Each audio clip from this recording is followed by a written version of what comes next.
Please be seated. Good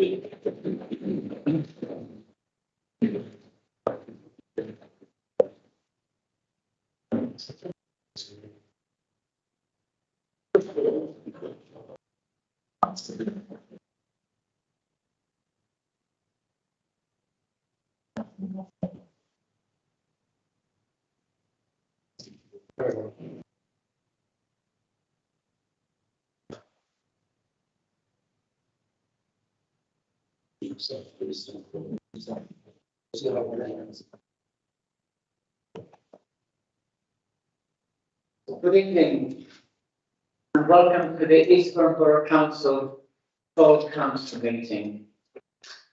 I am the Mayor, Councillor Rotherham. For councillors wishing to speak, please indicate by raising a hand and speak when called. No speech by a member of the council shall exceed 5 minutes. Please note that this meeting is being webcast. Please be aware that background sounds can potentially be picked up on the live stream, so please only speak when you were talking into a microphone. Thank you.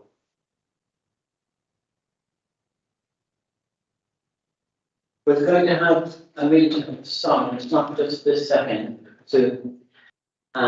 Since the agenda was sent out, we've been advised that former councillor Bob Macy, OBE, sadly passed away on Saturday. He was a Conservative councillor elected in Upton in May 1998 and served on the council until May 2007. Would any councillor like to speak before we hold a minute's silence? Councillor Darcy. Thank you, Mr. Mayor. Just to say that Bob was a friend to this side of the house when we were controlling the council and in opposition. He put a lot of service in for Eastbourne, and some of us know that he got his OBE for political services, which wasn't here, but it was in London when he started his career out in London. So I'd just like to council, it's very kind of you to honour him with a minute's silence, and I think that's a due show of how we all felt about Bob. Thank you, Mr. Mayor.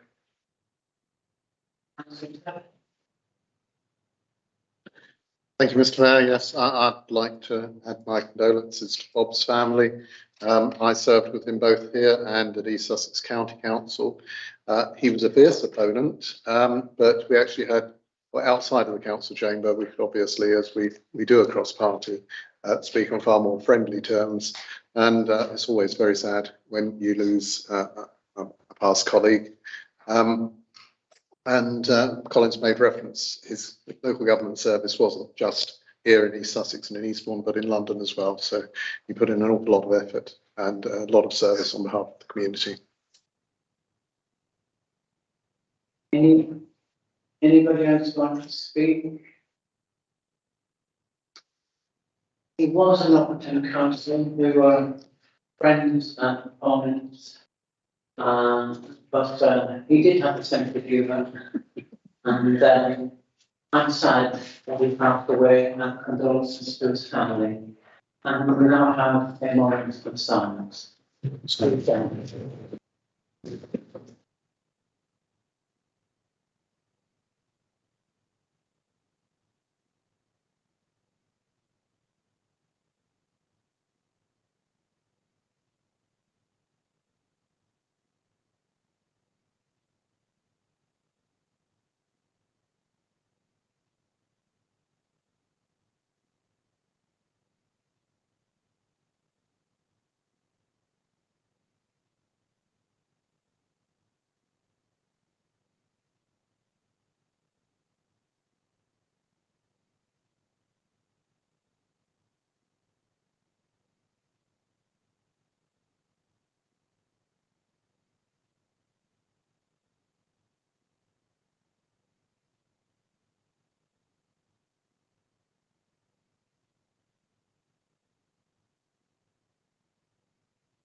Thank you. Please be seated.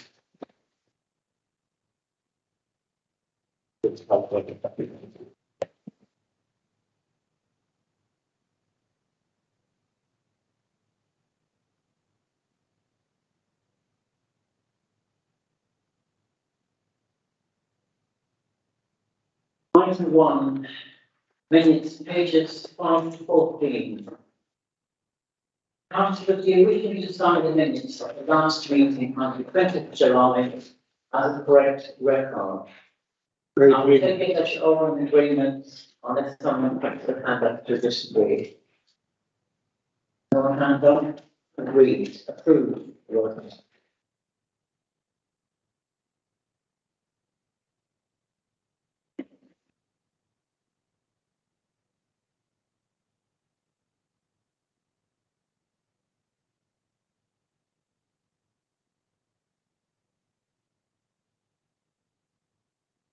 Item 2, declaration of interest.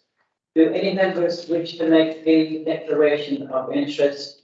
If you do, can you state the nature of the interest and whether it is personal or prejudicial? Appear to be none. Thank you. Item 3, various announcements. A list of my activities as Mayor and those of Councillor Vaughan as Deputy Mayor for July to November are set out in the agenda pack, pages 13 to 16 for information. I'd just like to add a couple of things to that.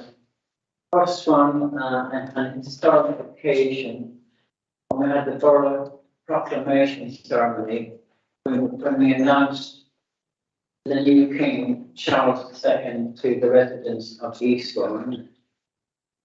I attended the Eastbourne Business Award and was encouraged by the number of young entrepreneurs who were receiving awards. That's great for Eastbourne's future. And lastly, I also opened the Eastbourne Climate Coalition hub at the beginning, which is open until almost Christmas, and that is important for the residents of Eastbourne to come and get advice, because our future depends on a different way of life, perhaps. And lastly, I would like to thank Deputy Mayor Councillor Vaughan for standing in for me, particularly for about a month when Barbara and I had COVID for the second time. Item 5, public right of address. There have been no requests to speak from members of the public. Item 6, order of business. There will be no change. There is no change to the order of the business that has not been requested. Item 7, results of the St Anthony's Ward by-election. Since the last council meeting, Councillor Burton has resigned. Councillor Parker has been elected to the vacancy. In addition, Councillor Metcalfe has resigned and the vacancy will be filled at the May election. Can I ask for a mover and seconder to A, to note the results of the by-election for St Anthony's held on 6th of October 2022.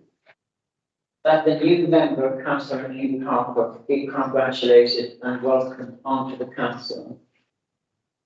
C, to express thanks to Councillor Burton and Councillor Metcalfe, who resigned since the last meeting of the council, and wish them well.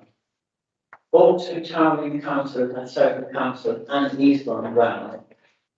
I'm sure there will be councillors who wish to speak to thank our Towering councillors and welcome Hugh Harper. If any councillor wish to speak, Councillor Tuck. Thank you, Mr. Mayor. I'm very happy to move that particular set of recommendations, and I'd ask Councillor Smart if he might be kind enough to second, and then I'll speak to the issue word.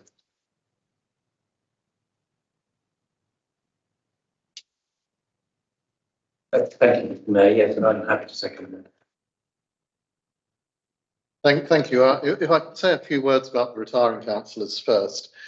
Councillor Helen Burton, former Councillor Helen Burton, joined the council almost 4 years ago. She has been very active. She was very active in the Eastbourne community, setting up Eastbourne Volunteers, the Langley Larder, and many other volunteer-based projects for which she was awarded not so very long ago the British Empire Medal because of family circumstances and the health of her parents. She wanted to bring the family together under one roof and found that easier to do and more affordable in Somerset than here in Eastbourne, and at fairly short notice moved down there. And so I'd like to thank her for her service as a fellow colleague at St Anthony's and as an Eastbourne Borough councillor, and wish her and her family well. If I can speak about Paul, I've known Paul for much longer. In fact, he lived next door to my parents for many years, and I bought my current house from him. And so I've known him and his family for a very long time. I see him as a friend as well as a former colleague at the Borough Council. His health has been deteriorating in recent times, and hence the reason for his resignation. He served the community not only here as a Borough Councillor, but as a volunteer for the Royal National Lifeboat Institution. And so that service is really something to be recognised by Eastbourne, and I wish him well, and I hope that his health recovers. With regard to the result of the St Anthony's by-election, I'd like to take the opportunity to welcome Councillor Hugh Parker. Hugh and I have served on Eastbourne Borough Council in the past, many moons ago. So I know just how good, how effective he can be, and I know that he'll serve the residents of St Anthony's and Eastbourne very well indeed.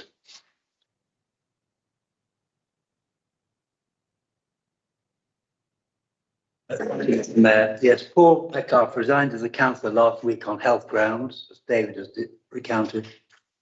I'd just like to say a few words in tribute. He has been a wonderful colleague in recent years. As a lifelong Eastbournian, he knows everybody and introduced me to lots of people. Who else can have been responsible for catering for our late Queen on her visit to Eastbourne? His experience in this role at the council and at the college provided a unique background for his shadow cabinet role in tourism and hospitality. His devotion to the RNLI was rightly recognised elsewhere. We greatly appreciate his contribution to the council, to our group, and to the residents of Sovereign Ward. He is a treasure of Eastbourne, and we pray for a speedy return to full health. Thank you. Anybody else wish to speak?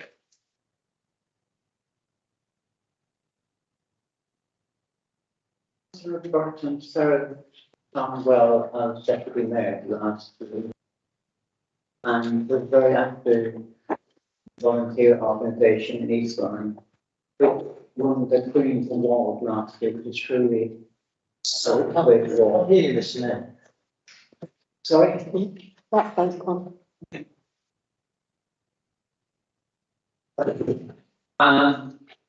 Yeah, this is something that we can talk here. I said the Councillor Burton served town well last year as Deputy Mayor and was very active in her voluntary organisation, which won the Queen's Award a few months ago, which is the highest award a voluntary organisation can receive. And you, Councillor Metcalfe, from when my son was a student at the catering college, and that's many years ago, Paul actually designed that college. And we have been friends all that time, and the fact that we've been honest and politically didn't matter. So I'm sorry he passed away, and I wish I'm sorry he's down from the council, and we hope that we took time in the examination.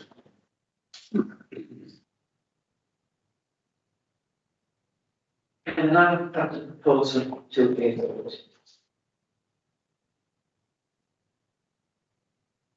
All those in favour, please show. That's unanimous, Mr Mayor. Thank you.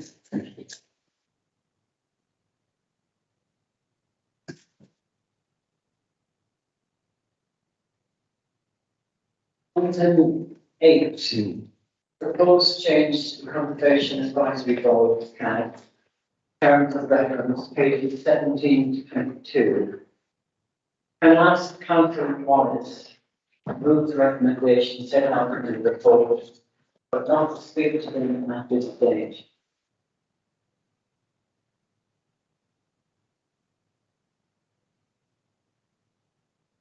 Thank you, Mr Mayor. I formally move. And Councillor Touchwood, second. And reserve my right. And you've heard me last good. Are there any amendments to the proposed? None have been tabled. In which case, I'll invite Councillor Wallace to speak to the recommendations as set out in the report. Thank you, Mr Mayor. The microphone is not working, despite my best efforts. Thank you, Councillor Freebody. I must say, sitting here, I do feel as though I'm on trial, actually. It's not a whole experience, you're all the jury. And you, Mr Mayor, of course, are the judge.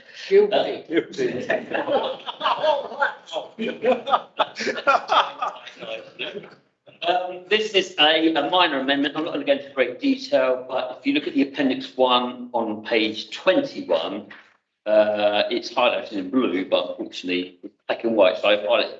The only amendment is in the second paragraph, 6.1, or nominee, if heritage champion is appointed to planning committee or otherwise unable to act in this capacity. That is the only change, and I propose that this council accept this amendment, this change. Thank you, Mr Mayor.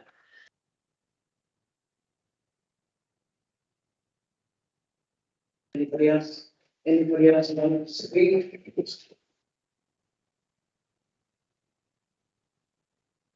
Thank you, Mr Mayor. Yes, I mean, within the last year, it was disappointing that the Lib Dem administration used its majority to increase its own membership of CAG. This was wholly unnecessary. In my experience over the past 7 years, CAG has operated very effectively on a non-political basis. Indeed, particularly, Mr Mayor, when you were its chair. Recently appointed heritage champions, appointed at the discretion of the leader of the council, have both been card-carrying Lib Dems.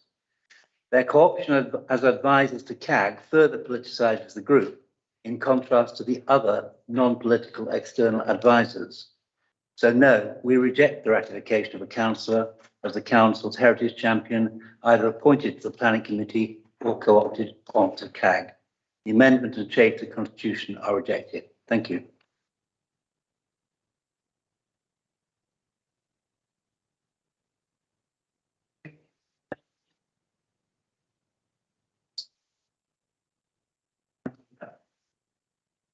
Thank you, Mr Mayor. I'm worried for Councillor Wallace because Councillor Balsey seems to have appointed himself as head of the jury.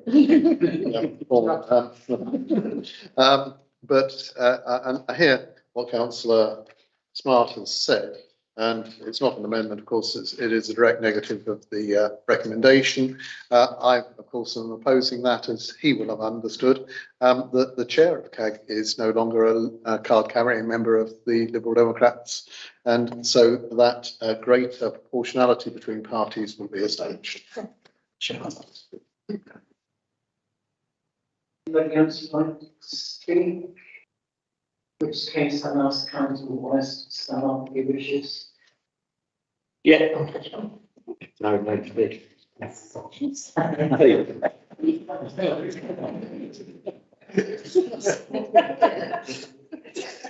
you, Mr Mayor. What fun we're having. Yes, thank you. I just need to stress that we are an advisory group. CAG is an advisory group. We're not a political group. I'm no longer a member of the Liberal Democrats, as Councillor Tutt has said. And if Councillor Smart felt so strongly about this, he had an opportunity to put an amendment in. He has not. So I just wonder how deep his concerns go. He's been on CAG long enough. I've been in CAG before I'm on it. Was on it this term. We are an advisory group. It doesn't be political. we discuss what's before us, and we advise the planning committee accordingly. It just doesn't get political. And with that, I finish. Thank you, Mr. Mayor.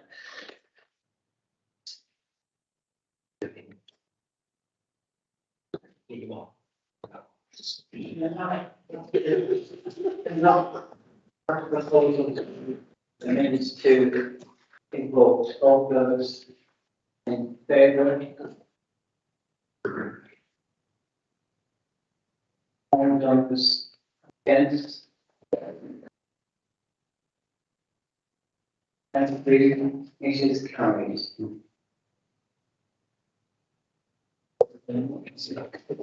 We now come to item 9, matters referred itself to the other office. 9A, Eastbourne Local Development Scheme, pages 23 to 60. And ask Councillor Swansford to move the recommendation of the report, but not to speak to it at this time. I beg to move the recommendations. And Councillor Thatcher. Read Andrew's up on that.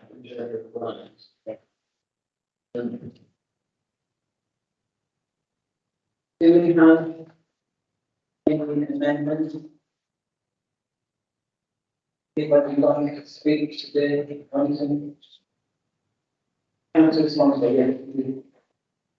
Thank you very much, Mr. Mayor. The Eastbourne Local Development Scheme is a precursor to the local plan. And no doubt we're going to talk about the local plan a little later because it's been reserved, I see, on this piece of paper for discussion. So just to clarify what the local development scheme is, I'm sure most of you would like to find out. It provides a starting point for the local community, businesses, other stakeholders to find out what planning documents the council is intending to prepare and to see when they will be able to view and make comments on the contents of new planning policies and proposals. So that's actually set out in one of the reports, but it's very quite thickly. But that's the situation on the local development scheme. Most important thing is when we get to the local plan is it's there to be commented on by the population of Eastbourne. And it's very, very important that we get as many comments in as we possibly can for our plan. Most of what's in the local plan, everybody will realise, is prescribed by the government. And so the document becomes very, very bulky, to some extent unwieldy. But it's a very, very important document because it covers most of the next 20 years in Eastbourne. Some of us may not be there to see, but there you are. That's the way it goes. Okay, so can I leave it back? It's really what was he looking at? So, as I say, we discussed the local plan in some detail, presumably later on in proceedings, but that's the local development scheme for now. Thank you.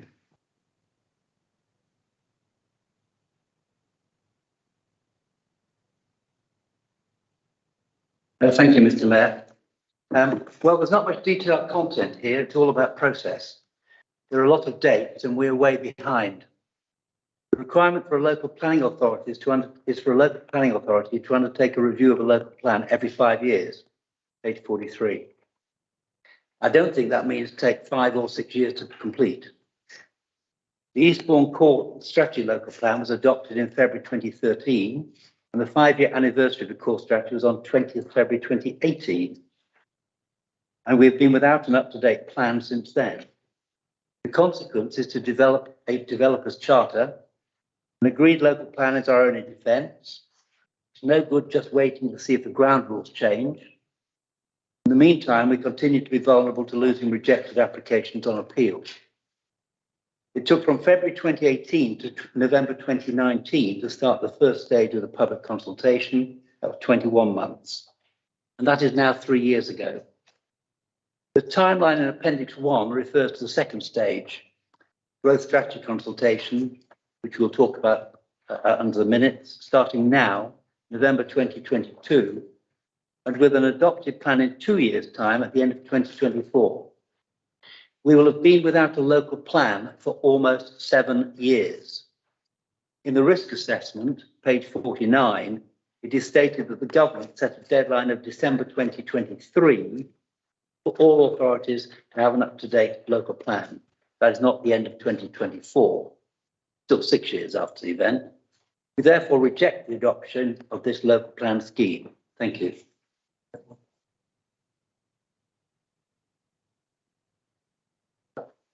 Oh, that was an interesting speech, wasn't it, for Councillor Smart? He's saying that we're behind with our requirement to have an local plan, and then he rejects it. How does that figure? Does he want one or doesn't he? I thought he did. But my knowledge of local plans goes back a very long way. I've still got a copy of the old borough plan that was put together by our borough engineer at the time, a gentleman by the name of Geoffrey Morgan, back in the 1970s. And it's always interesting to read that in conjunction with the way the town looks now. He's right, Councillor Smart, in saying that we need to have a plan in place, but his knowledge of what is happening, not just here in Eastbourne, but on a wider canvas, is perhaps lacking, because I attend meetings of the Association of District Councils on a regular basis and of the Local Government Association. And there are many Conservative councils in exactly the same position. And why is that the case? Because the government's lack of action and changing advice on local plans has become legendary. If they could sort themselves out on this, as on so many other things nationally at the moment, life in local government would be a lot easier. And that's a view I know is shared by leaders and members of all political parties across the country.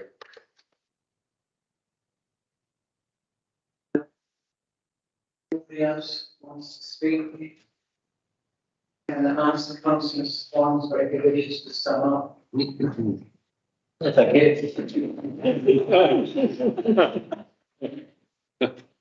I propose to a vote by a show of hands. All those in favour? Thank you. All those against? Alright, thank you very much. Abstention, sorry.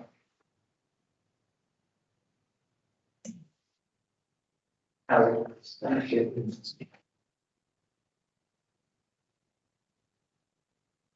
Item 10, abortions.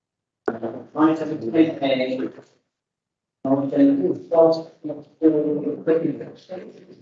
Can I ask the Councillor Vaughan to move the motion set out on page 2 of the agenda? I'd like to speak to it at this stage. Thank you, Mr. Mayor. I move the motion. Thank you. I ask Councillor Parker to second the motion, and we reserve your right to speak during the debate later. Yes, I do, Mr. Mayor. Thank you. Thank you. We will now move on to the debate. Councillor, would you like to speak? Sorry, are there any amendments? Councillor, would you like to speak? Oh, yes, Councillor Vaughan to introduce you. Thank you, Mr. Mayor. The motion, the Eastbourne Borough Council recognises that the cost of specialist items such as school uniform is putting enormous additional financial pressure and stress on families, and can also lead to discriminatory and mental health issues. This council calls upon the government to issue guidance to schools to require a more flexible approach in this cost of living crisis. Thank you.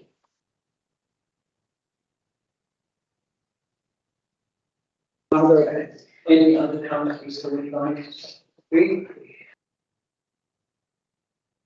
Continue, go ahead.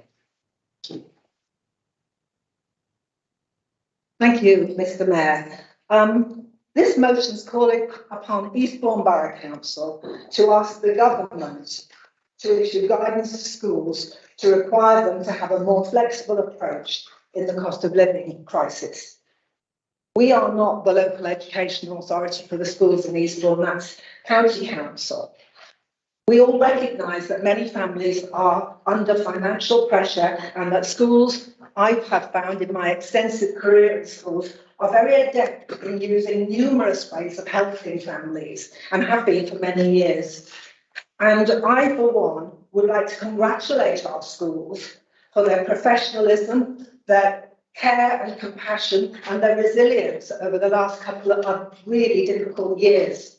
I feel that the last thing schools need is something else, more pressure coming from central government to use a more flexible approach. I don't even know what that means, because my experience has shown me, and it affected me when I was a teacher, that schools are really good at providing support for pupils who can't afford equipment, and are increasingly so. And therefore, I don't think they need the additional pressure from central government, and I don't think this is relevant for us to be actually considering. I think that the local education authority, which is the county council, looks after the schools in the town and has done very well in providing a new special school in the town, and they are the ones who need to offer guidance. But rather than putting additional pressure upon the schools, I'd rather see them getting guidance, and I'd like to see people and voluntary organisations helping out parents, and I trust that schools do that. So why are we considering this? I feel that this is not a pressing matter for our work as councillors. I feel that it's a waste of my time and officers' time considering something that relates to the county council and central government. It's not as if we haven't got quite a few things to consider in our own town and putting our own house in order. So I, for one, will abstain on this motion because I don't think it's relevant to my time here or my colleagues' time. Thank you, Mr. Mayor.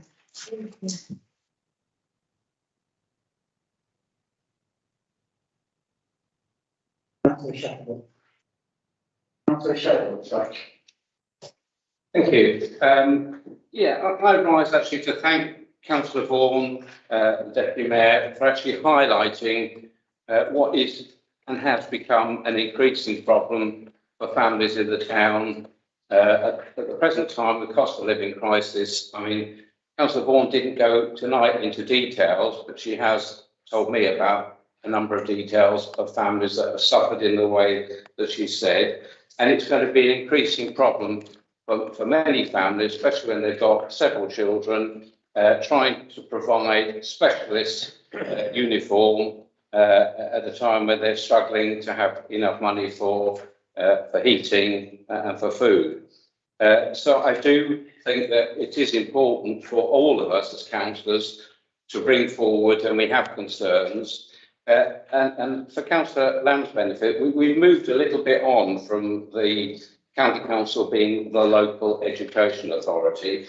The County Council has much less sway with individual schools, as you will know, in the present arrangements. And we could talk a lot about that and about the arrangements with schools at the moment, who obviously, I agree entirely with your comments, Councillor, about the way that schools have done a fantastic job during a very, very difficult period with COVID, and are continuing to do that, and now are struggling because the government's finances towards schools, sadly, are not enough to continue to employ the people that they've been employing in some cases. So there are real issues with schools.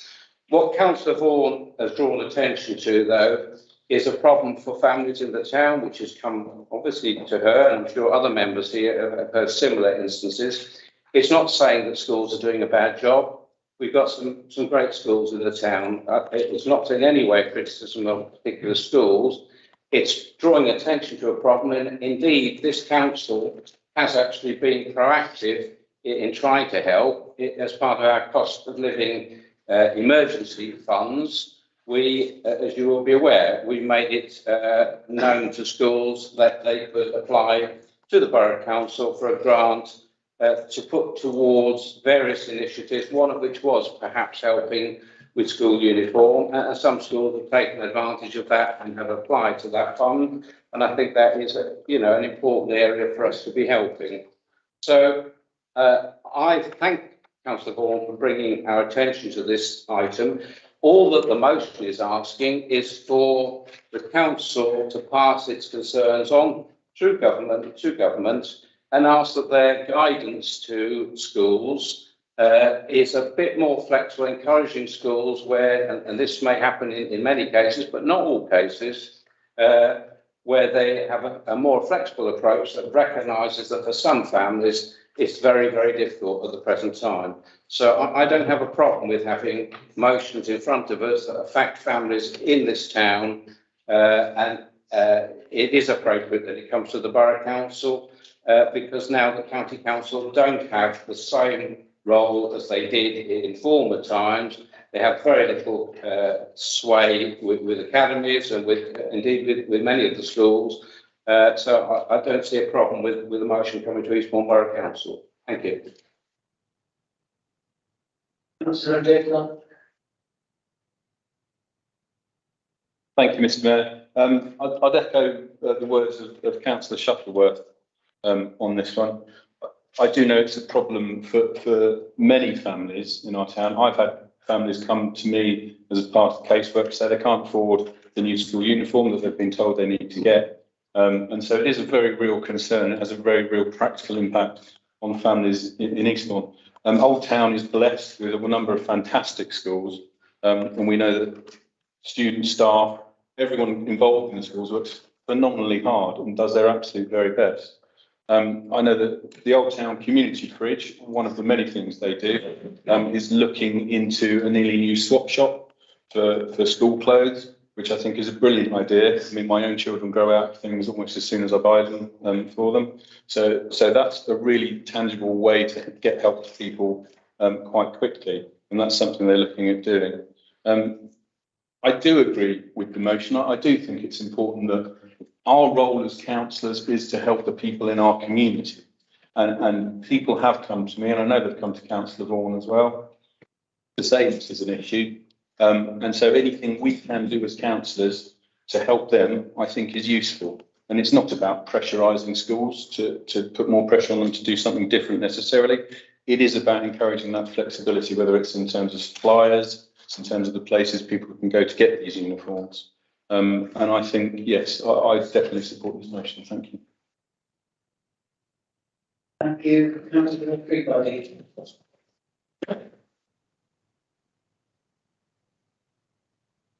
Thank you, Mr. Mayor. I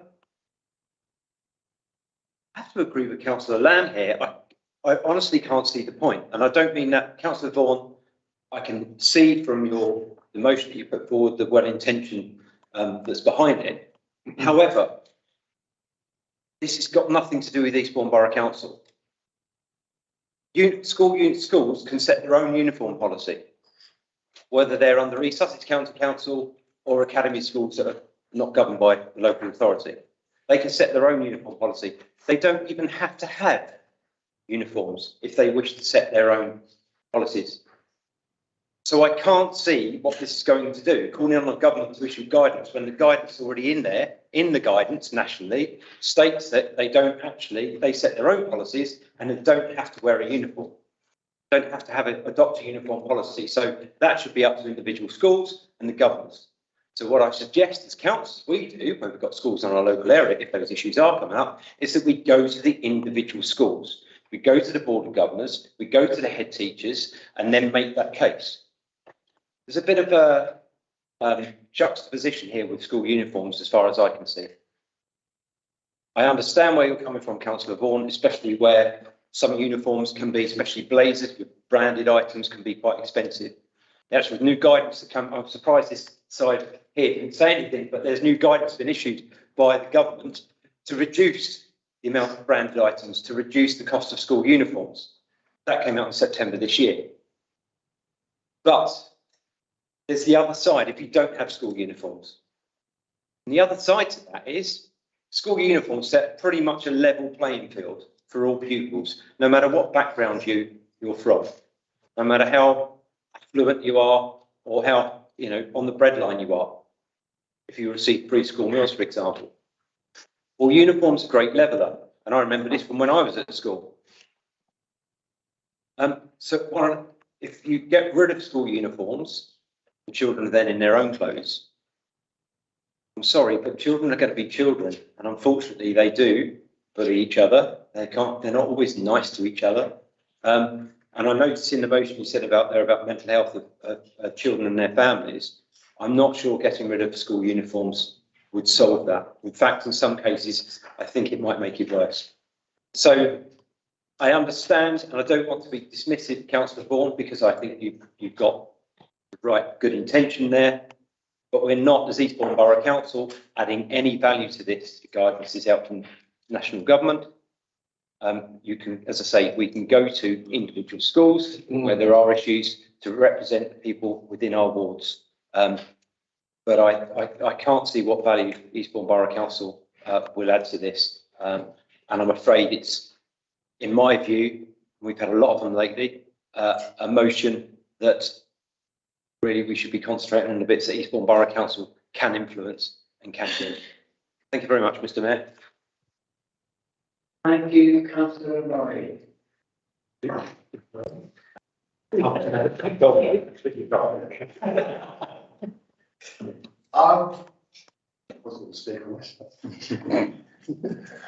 I recently had a chance to reflect on why I became a councillor, because I've been a councillor now for 12 years.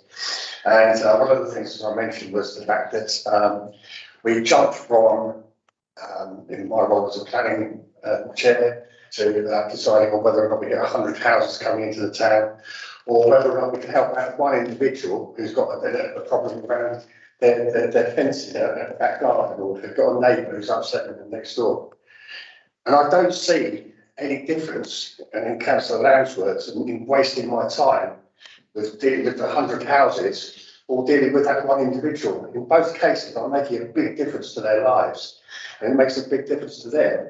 And I think that's what Councillor Ward is trying to do now. She's trying to raise awareness of the problems that we've got in the schools at the moment, where people are getting a prescriptive list of what they need to go out and buy, which is adding £200 or £300 to their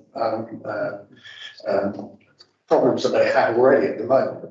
And that shouldn't really be happening. If there's any way that we can do anything at all to sort of help that and lighten that load, then that's what we should be doing. And as councillors, that's one of the things that we can do. We're doing that quite a bit around town with various projects that we're already doing. But this is just another way of raising that awareness to make sure that everybody's aware that people are all struggling. We need to do everything we can to try and help them at the moment. Thank you. Thank you, Councillor Tutt. Thank you, Mr. Mayor. Can I start by explaining, just in case anybody has any doubt, that this is not an attack on schools. We've got some excellent schools in Eastbourne, and they rightfully celebrate their success. And they're proud of what they've achieved and what their pupils achieve. And the uniform is part of that pride. But times are tough. School uniforms and whether or not children wear them are not a new issue. I can remember when I was at school, which was a few years ago, getting in trouble for not wearing my school uniform. I was always a bit of a rebel. So now we've got a particular cost of living crisis. We know that. And we know the impact that that's having on people in this town and across the country. So is it a waste of our time? Is it our role? Those people are people who have elected us to represent their views, to represent their concerns. And they've come to us with that issue of school uniforms as one of their concerns. That the price of those school uniforms is out of the reach of many people's pocket. And it isn't just that it's got to be a uniform. Many schools are prescriptive about where those uniforms are purchased. It's not as if you can go to your local supermarket.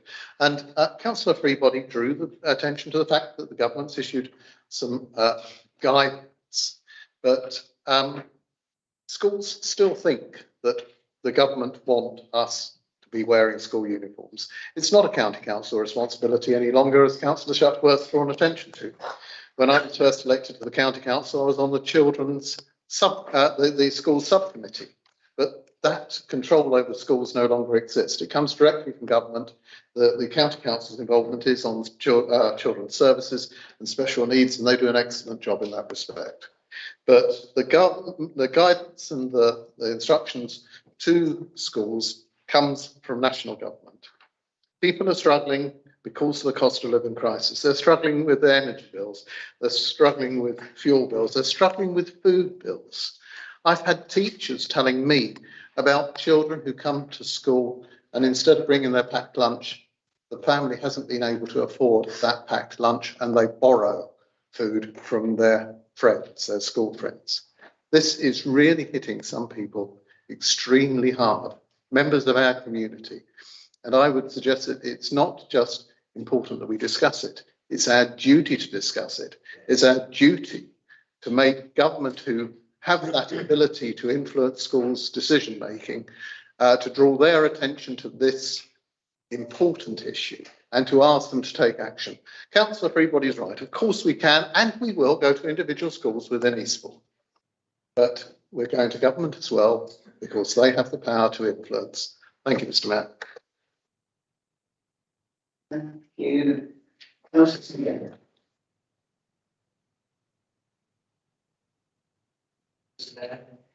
I think some of the bits that would have been mentioned by the colleagues here, and especially I'd like to thank Councillor Bourne, who has actually brought this thing. One of our colleagues has already mentioned that we are here to listen to our local residents about their problems, especially at this time of the life we're going through.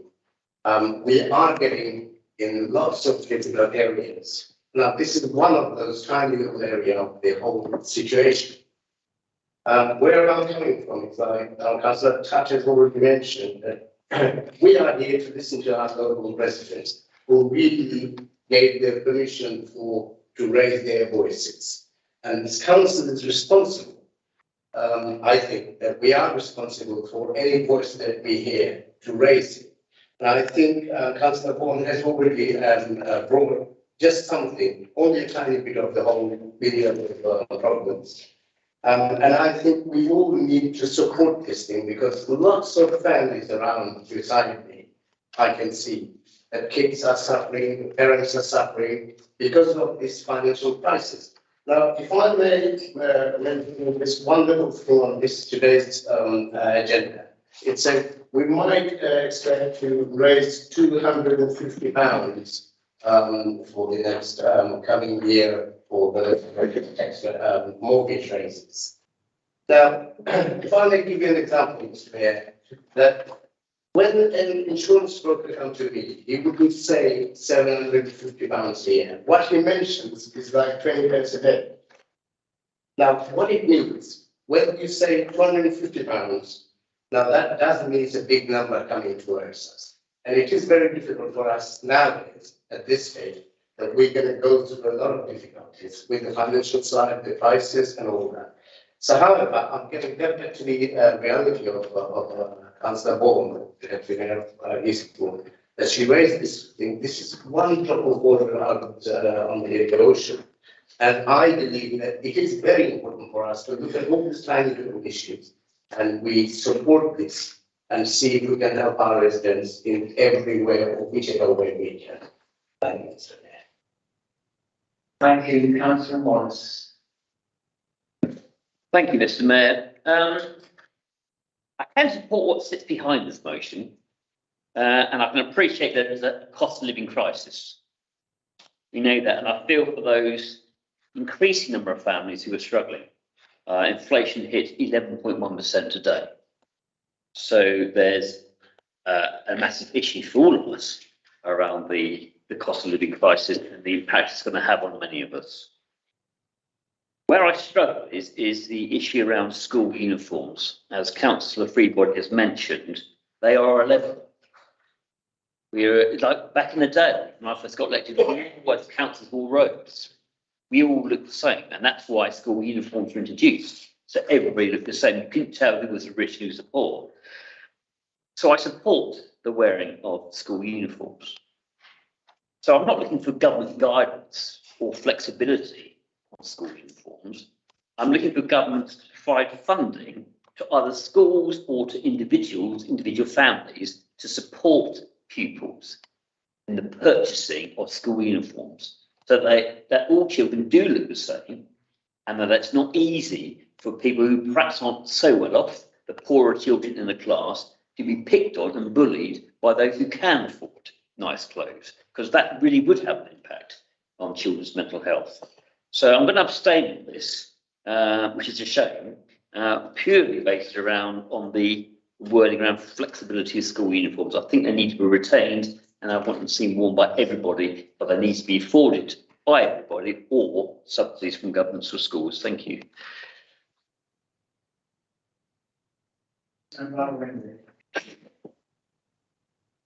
Thank you, Mr. Mayor, and thank you, Councillor Vaughan, for bringing this motion forward. I think it's really, really important. And I want to start by saying I agree with everybody's point that all of us can step up for our residents and liaise with schools one by one when there might be challenges that are occurring. I did just that in his very own patch with a resident of my ward whose kids go to Branson School and sat down with teachers and parents to negotiate or support the negotiation of very kind of relaxation. I think your motion refers to support children and families through the cost of living. But I also think it's really important that residents who have elected us know that in this chamber we are discussing the issues that are pressing to them, which is why I was shocked to hear a number of councillors use phrases like, I don't think this is relevant for us to be considering. Try telling that to Helen, who I went into Branson School with, who was worried about what some of the implications might be. The school very graciously, very generously resolved. I've heard phrases like, this is not a pressing matter used. Try telling that to Karen, a resident in my ward, who's come to me, who's pulling out all the stops to try to organise a uniform swap shop or a second-hand uniform bank at her kids' school. This is a waste of time. I can't see the point. Other phrases that I've heard used.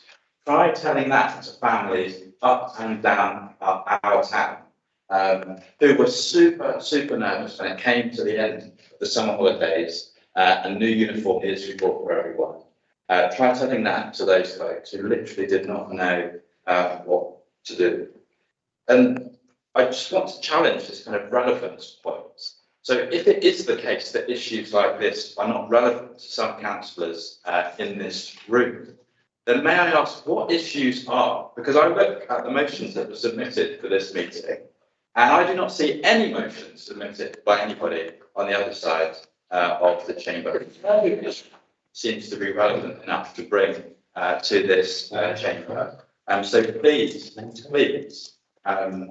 don't talk down the amazing effort that Councillor Vaughan has put into bringing this motion forward and making sure that a critical and relevant issue that people in Vaughan and people in her ward in particular to this very chamber. And just one last point in terms of relevance and in terms of scope of responsibility.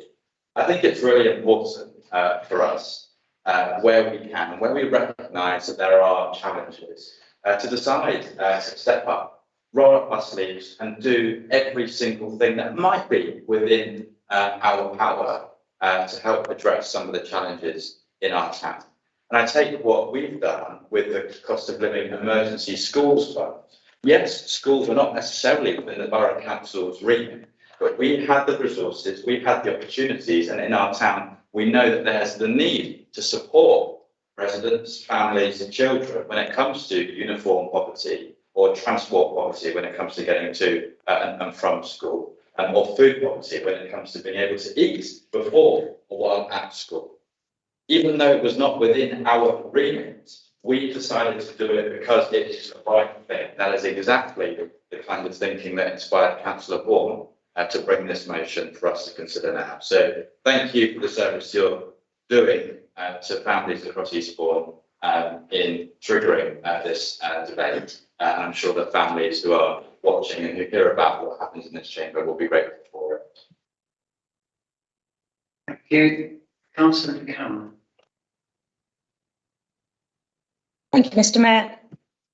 I'd like to go back to what Councillor Lamb was saying, and I believe she summed up perfectly the work that is being done by schools to support both parents and children.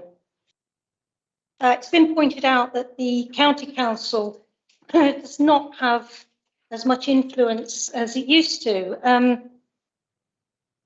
but Eastbourne Borough Council has even less. I think quite rightly, there is a move towards more flexibility. But Councillor Freebody and Councillor Wallace, I have to say, you hit the nail on the head for me because I think you've copied my notes. I was going to say exactly the same thing. Uniform is a great leveller.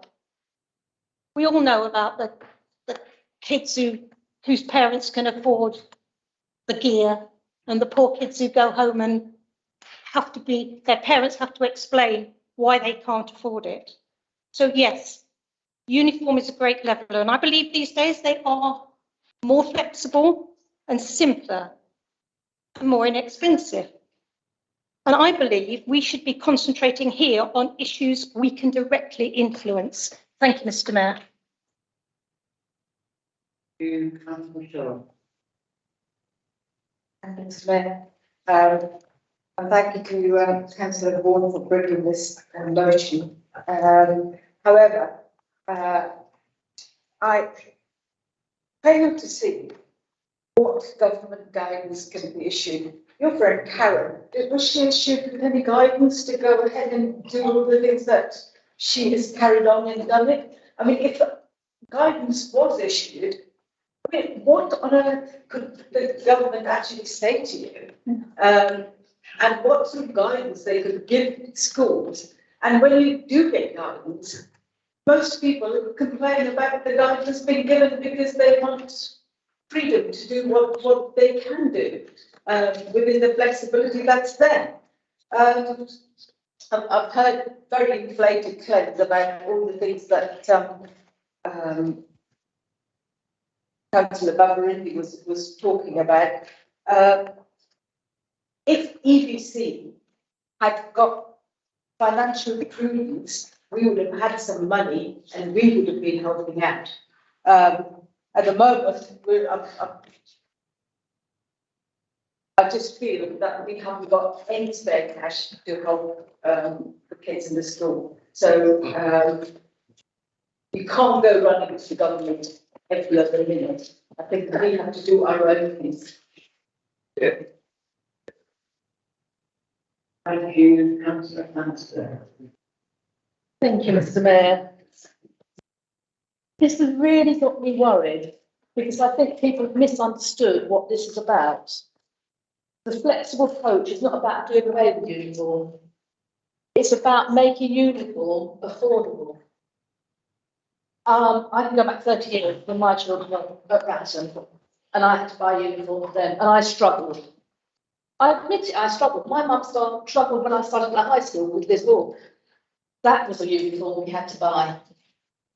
When mine started, it wasn't as strict as it is now. But you go to secondary schools now and they've got to have labels for the school on their trousers. They've got to have blazers. It costs a fortune. We're not asking people to not wear uniform. We're just asking the schools to be more flexible about what they expect the children to wear.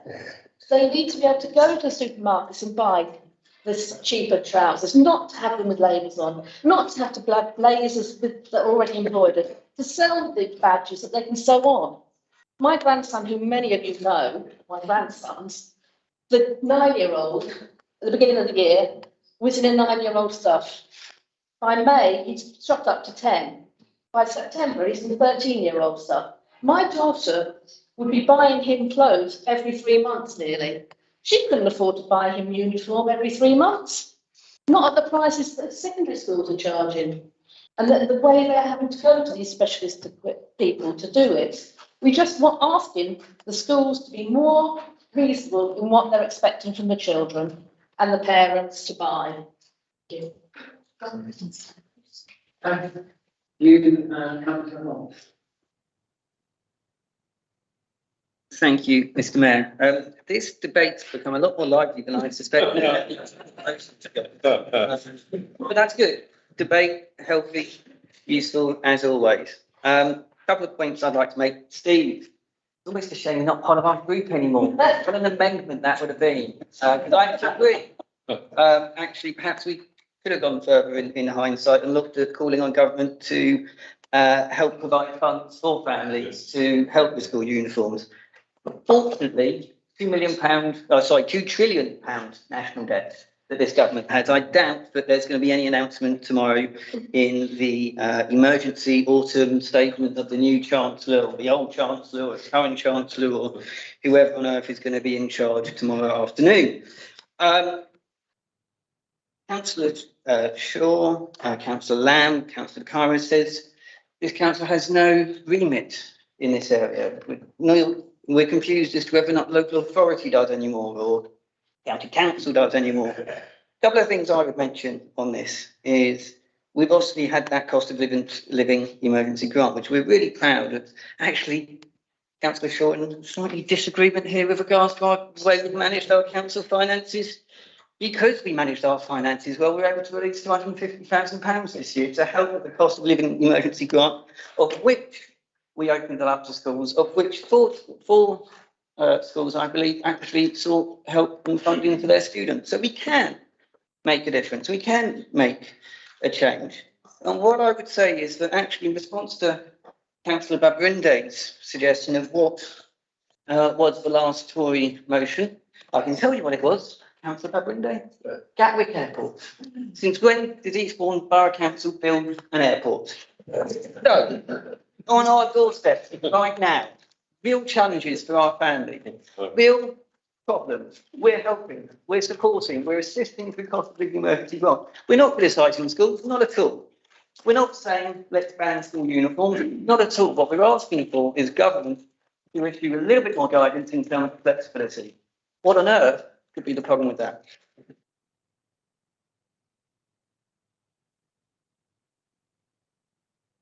Thank you, Mr. Mayor. As they support there, I wasn't expecting to speak on this subject.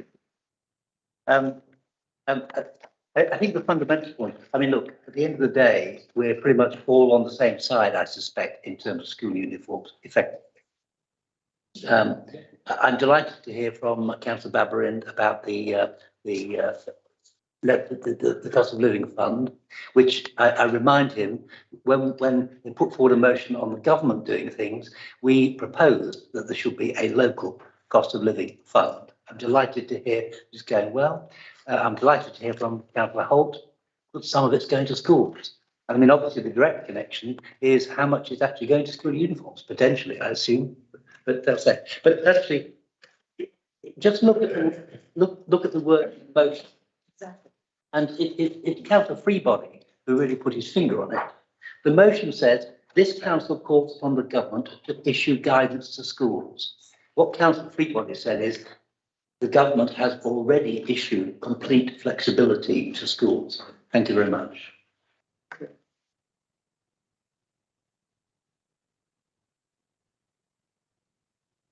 Mark, will you second that you indicated you wish to speak?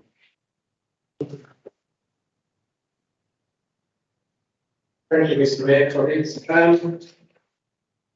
Point of this motion is to take into account the cost of living crisis. I'm well aware of the motivation behind this motion, and I won't be going into that here. But I do have some views in seconding it. I mean, for example, parents shouldn't have to think about the cost of school uniform when choosing which school to apply for. Schools need to ensure that the uniform is affordable. Schools should keep branded uniform to a minimum. Now, those are just a couple of thoughts. Interestingly, they're not mine. They actually come from the government website. The point of it is that Councillor Vaughan's concerns, the evidence that I have from her, it seems that this guidance is sometimes not being impressed upon schools by the government. And in some cases, it would appear that perhaps it's not being applied as well as it should be. by schools in the pursuance of uniformity. I'm absolutely certain that local schools have no wish to create any kind of financial embarrassment for parents and pupils, but bearing in mind the current cost of living crisis, perhaps a more tolerant approach to minor infringements of uniform would be advisable. And this should be further emphasised on guidance. So guidance is there, but I don't think that it's quite firm enough in saying how flexible schools should be. This has got absolutely nothing to do with whether we wear school uniform or schools amongst parents and brothers. Now, it is well known that many supermarkets and other retail outlets sell a variety of low-cost school-based clothing of good quality in various colours, and this should be able to be used by parents to make up the balance of a school uniform once a very reasonably priced blazer is acquired, if that is really necessary. Personally, I don't believe a blazer is, but I accept that may not be a universal view. I also believe that any badge or logo requirement should be sold as a separate machine washable sew-on or iron-on patch. Government guidance should be updated to accommodate this level of flexibility. Therefore, I support the motion, and I do see that Eastbourne Borough Council should support its residents in commenting on matters of this kind. Thank you. Can I now ask Councillor Wong if she wishes to sum up? Thank you, Mr. Mayor. I'd like to thank all my colleagues for their kind words. Due to the cost of living emergency. Okay, so I'm going to give you my story. Okay, this is very personal to me because it happened to my granddaughter. She went to school, first day of term. She had the jumper with a logo. She had all of her school uniform, everything that she needed, except for a £30 blazer emblazoned with the school logo. She didn't get any learning that day, not one iota of learning, because she was put into a room with God knows how many other kids whose parents couldn't afford a blazer, and she was put into isolation. Isolation. How discriminatory is that? And when she got home and told her mum, I happened to be there, she fell to the floor in floods of tears, and her mother and I had to pick her up off the floor. Is that how we're supposed to treat our children? Is that right? I don't disagree with uniform, but please make it affordable. You can go to Tesco's. My granddaughter isn't tiny. She's only 5'10". So she's not in children's clothes, which are VAT nullified. She's in adult clothing. Costs even more. So all I'm asking is that schools will let families go and get cheaper blazers from supermarkets so that they can actually dress their children so that they can all be in a level field. I have no what need to get rid of school uniform. I agree with school uniform, but to have to pay out that much for a blazer and you can't get it anywhere else because there is no competition whatsoever. There's one place, and that's where it's got to go from. £30 for a blazer for a 15-year-old. Really? Thank you.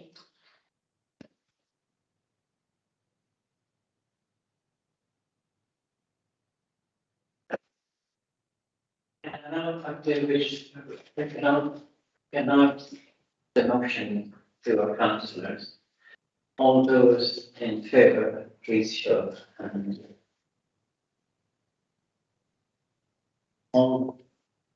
Thank you. All those against, please show of hands. Abstentions, please show of hands. I confirm that the motion is carried. That's it. Item 10B, more than word confidence. Can I ask Councillor Barrinda, move this motion, which is further amended. And also ask them to read it out, that no more members have seen this. I'm not looking to it at this stage. Thank you, Mr. Mayor. I move, I rise to move this motion of no confidence. The motion is as follows. This council notes that under the Conservative government, inflation rose to 10.1% in September 2022, and the IMF has predicted that UK inflation will be the highest in the G7 by the end of 2023. Under the Conservative government, mortgage rates have sharply risen, with the Joseph Roundtree Foundation forecasting that home ownership will face an average mortgage increases of £250 a month. Under this Conservative government, the Bank of England has predicted that the UK will experience its longest recession since records began. Under this Conservative government, Eastbourne Food Bank has become the busiest food bank in the UK. The UK's third Conservative Prime Minister of 2022, Rishi Sunak, has been given no mandate to govern from the people of Eastbourne. Conservative Minister Tat Goldsmith has said that the general election is morally unavoidable. And former Cabinet Minister Nadine Dorries has said that it will now be impossible to avoid the general election. The Council, therefore, has no confidence in the UK's Conservative government, has no confidence in Conservative members of Parliament, and demands that the Conservative government call for the general election immediately to give the people of Eastbourne and the people of the UK a say. Thank you. Can I ask Councillor Shuttleworth to second the motion, and do you reserve your right to speak until later in the debate? I do second and reserve the right to speak. Thank you. We have not been notified of any amendment to this motion. Are there any? Can I ask Councillor Barrinda to speak to the proposal? Thank you, Mr. Mayor. Inflation up, mortgages up, prices up, number of Tory Prime Ministers gone through in a year up. The Conservative chaos is hitting every household in Eastbourne, with, as of tomorrow, you may find it, massive tax bill and weaker public services. Their incompetence is causing pain for families and pensioners just when they're struggling with the worst cost of living crisis, indeed a cost of living emergency, in decades. Across our town, higher food prices and soaring energy bills have meant that thousands of people who are struggling just to make ends meet, from pensioners scared to turn on the heating this winter, to parents trying not to let their children see how tight things are, including the school uniform. We desperately need a government with a plan. But all we have instead is the Conservatives' chaos and incompetence. Mortgage rates have gone up because the Conservatives crashed our economy, Liz Truss and Kwasi Kwarteng, remember then. And that's left swathes of families struggling to pay this Conservative property penalty. The Conservatives are badly out of touch with the priorities of the British people and the people of Eastbourne. We've seen some of that on show this evening, whether it's people suffering with the cost of living emergency or millions waiting for help from the NHS, including waiting for the brand new hospital for Eastbourne that we've seen no sign of whatsoever. Rishi Sunak and the Conservatives have refused time and again to help in a seriously meaningful and robust way. We've seen them refuse to extend that windfall tax that I hope we will see to some degree tomorrow on the record profits of the oil and gas giants, whose CEOs themselves are crying out to pay more tax to support the country through this cost of living emergency. We've seen them refuse. We've seen them refuse to reverse all of the Conservatives' large tax cuts for the big banks and others. Instead, after inflicting so much chaos, the Conservatives are set to make the rest of us pay to clear up their mess. Let's talk a bit about their mess. Their mini budget added £10 billion a year to government borrowing costs. To put that into perspective, that's the equivalent of £1,800 per household over the next 5 years. More mess is in the form of the 20 billion black hole that's been left as a result of the unfunded tax cuts falling to the Resolution Foundation. And now we're set to pay with more unfair tax rises, more cuts to public services that are on the horizon in tomorrow's autumn statement, all without a proper mandate, all to pay for the mess that they caused in the first place. Well, enough is enough. It's time for those who caused this chaos to take some responsibility. Every single Conservative MP, every single one who stands by this record of chaos is complicit in. Every single Conservative MP, every single one who quietly sits idly by is complicit in this chaos. No Conservative MP who stands by this or sits idly by while this happens has a mandate to do so. And if they want a mandate, every single Conservative MP is morally and democratically obliged to seek a general election to back off that this government calls. Anything short of this is shortchanging the people of Eastbourne and the people of Hertfordshire. Thank you.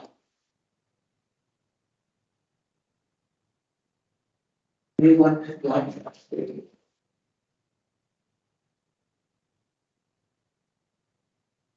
Thank you. Thank you, Mr. Mayor. I was planning on speaking on this item, unsurprisingly. Thank you. Yet again, Councillor Babarin proposes a self-serving grandstanding motion outside the scope of this council. This is all about his personal ambition. This is not the place to outline the achievements of our Conservative government, which are many. The COVID vaccination rollout, our steadfast support for Ukraine, our carbon emissions reduction. On economics, it is worldwide inflation that is the problem. On inflation, our inflation rate is not as high as in Germany and Italy, for instance. In terms of interest rates, our interest rates are not as high as the USA. In terms of risk premium, we're about the same as France. We should instead have on this agenda updates on Eastbourne Borough Council's perilous financial position on the government's naughty step. The audited accounts that are over 2 years overdue. We've discussed the new local plan, naughty step. Of course, Councillor Babarinda desired election. He has one overriding goal of being elected to the House of Commons, and this is his platform. I'll only respond directly to one of the bullet points in his motion. He refers to Rishi Sunak's mandate. Yes, Rishi Sunak does have a mandate from the British people and also from Eastbourne. Our parliamentary democracy is based on the government being able to secure a majority of House votes in the House of Commons. That is why the King asked Rishi to form a government. One of those votes is that of our MP, Caroline Ansell, who obtained a mandate from the voters in Eastbourne and Willingdon in December 2019, as did all the other MPs elected at that time. Councillor Babarindi might not wish otherwise, but Rishi Sunak does have a mandate. This motion is purely self-serving grandstanding. It should be rejected. Thank you.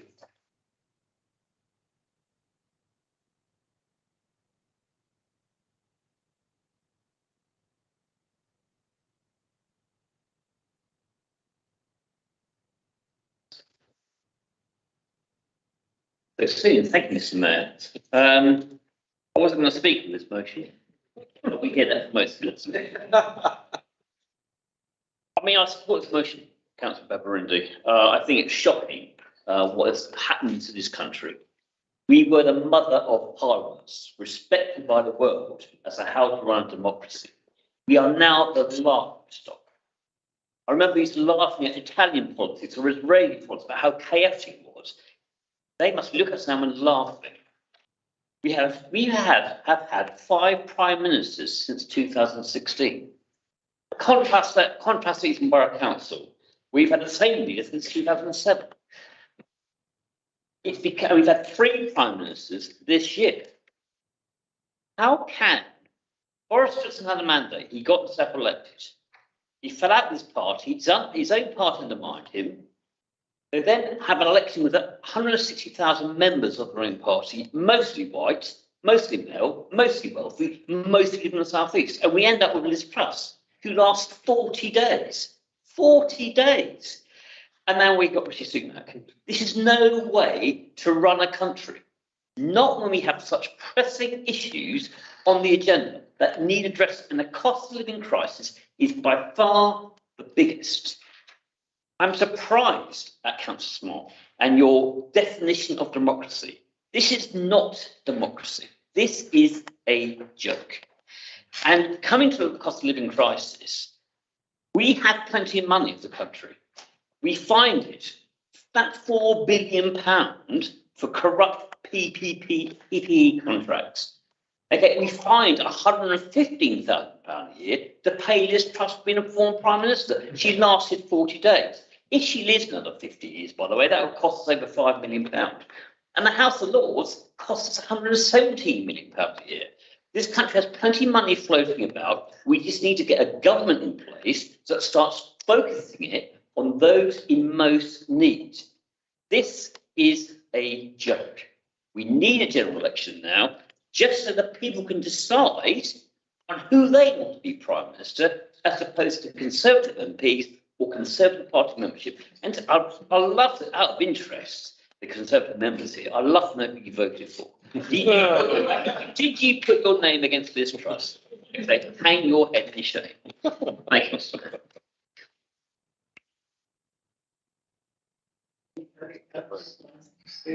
Yes, Just very briefly, Councillor Scott was talking about the mandates that the Tories have to have the present Prime Minister in post. The mandate then was based on a manifesto, most of which has all been returned on recently. We need to give the public an opportunity to vote on the Conservative track record that we have now. And that's what we're asking you to do at the moment, because at the moment, it's not in as good a place as it was 4 years ago, and then it wasn't in a very good place anyway. So. Thank you, Councillor Cameron.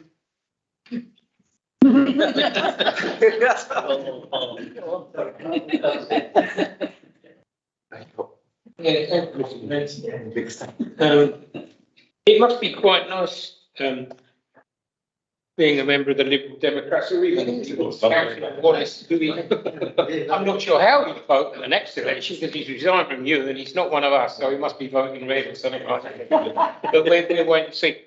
I don't usually make speeches at these meetings, as you know, but I'm going to try tonight and see if I can still do it. I do certainly believe that I'm going to start with asking what we're supposed, I've lost a bit of paper that was put around, but what we're supposed to do, or what you are going to do with what Councillor Babarindi has put on a bit of paper, because it doesn't say we write to anybody, it doesn't say we do anything or whatever. So what Councillor Smart said earlier is absolutely right. It's just electioneering. It's pure words. Thank you. I can't read that. It's too far away. This could end up as a waste of officers' time, putting stuff together. I don't know. As I say, I don't know where it's going to go. It could end up as a waste of taxpayers' money, but you're used to wasting taxpayers' money on that side of the chamber. Residents in Eastbourne want to need us to all pull together at this time. And I'd like to just say a couple of things on record. The Conservative government has invested more than £180 million in this town. overall, it would be over £180 million. And this council has thanked our Conservative MP that you're horrible about. You've altered your original motion because you were condemning our local MP. You've changed it to all Conservative MPs, so you're still condemning our local MP. So you haven't changed anything. This council has thanked our MP for helping to land the massive investment and the VAT cut, which saved hospitality businesses about 1 in 4 jobs. Our MP was thanked by this council for helping to secure the government bailout when we were at the risk of bankruptcy. This council thanked our MP for the part she's played in landing £20 million in the Levelling Up bid to create new local jobs. All this and far more. This motion risks destroying the positive cross-party working this town relies on. I'm sorry to say this motion is not about the town or the country or in the country's best interest. It is one man who is using and abusing his political position and his party's reputation to further his own political ambitions. I can politely suggest he takes his general election campaign out of the council chamber, steps down and lets a genuine local champion, who were the other 2 members of Hampden Park, to get on with the local work. I mean, you know, when I look at Jim and people like that, I know how hard they work. I know how hard I work. But I'd never, never used this council chamber the way it's been used at the moment. And Councillor Babarindi has form, of course, as well, doesn't he? He single-handedly closed 16 years of the Save the BGH campaign on his own. After all those years of don't shake your head, David. You know it's true. Untrue. All this 16 years of cross-party working and all being there together, and he comes in, puts political motion, and the campaign shuts down. Really, really sad. And I'll just read you an extract that Brian Ballantyne said, and he said, "Thank you for requesting my thoughts. The Save the BGH group, my thoughts on forced closure of the Save the BGH group. The actions of Councillor Josh Babarindi in intentionally breaking the 16-year agreement that the organisation would always be apolitical and never used by any of the political parties to promote their personal causes, an agreement steadfastly adhered to by all local politicians of Eastbourne and surrounding towns and parishes, as well as sitting MPs and candidates for Parliament over that period. We need the council to work with the MP in the best interests of our town. If you vote for this motion, you're putting your political party before people in this town, and I urge you to withdraw it." Thank you, Mr. Mayor. Thank you.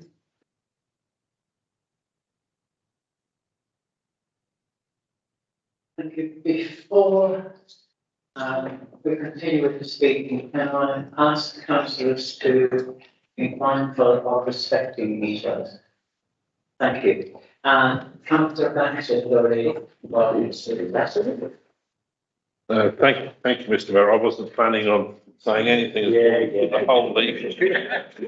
And I really don't know where to start now, to be honest. I mean, Eastbourne Borough Council being on the naughty step, Councillor Smart, I mean, I think that's totally unrealistic, really. I mean, just a few days ago, we heard about the great counties of Kent and Hampshire, a couple of the largest authorities, high-tier authorities in the country, warning that they're going to face bankruptcy in this forthcoming year.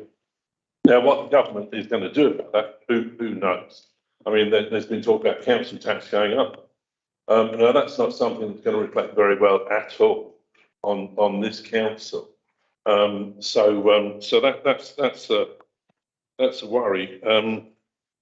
I mean, tomorrow is when we're going to find out what's actually going to happen. So who knows what will happen? But with this motion, I mean, Councillor Babarindi has gone through a lot of things to do with finance as far as this government's concerned and the state that it's left our country in. But it's also a matter of integrity, something really that this government hasn't shown that it's got. And so just purely for that, I think the people of this country deserve a general election to elect a government that has more integrity than this current one. Thank you, Mr. Mayor. Thank you. Councillor Shaw, I thank you. Yes. On the 12th of December 2019, Joshua Thomas Wabarindi was candidate for Bethnal Green and Bow. He moved here and were elected to be the Eastbourne Borough Councillor.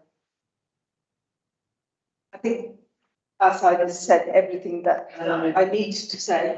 May I interrupt for a second?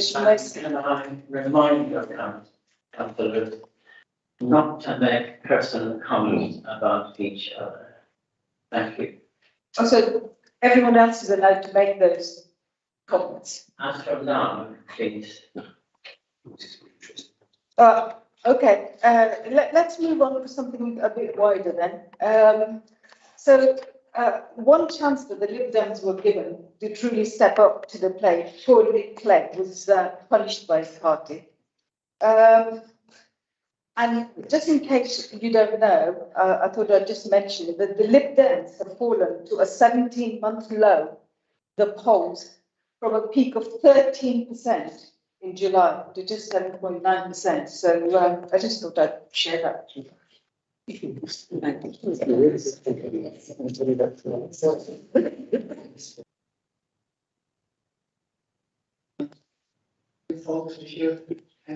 is. I wanted to thank, first of all, Councillor Maxted for reminding everybody of the difficulties of local government at the moment and the positions they find themselves. You talk about naughty steps, it sort of trivialises actually the really difficult situation this and many other councils across the UK have faced, and Kent and Hampshire being the latest two, but others. And I've counted once again, capitalisation directions are given to 8 other authorities, of which it was pretty much cross-party.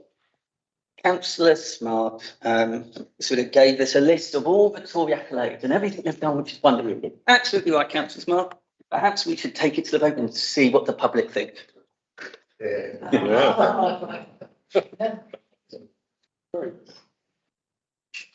That's a short speech.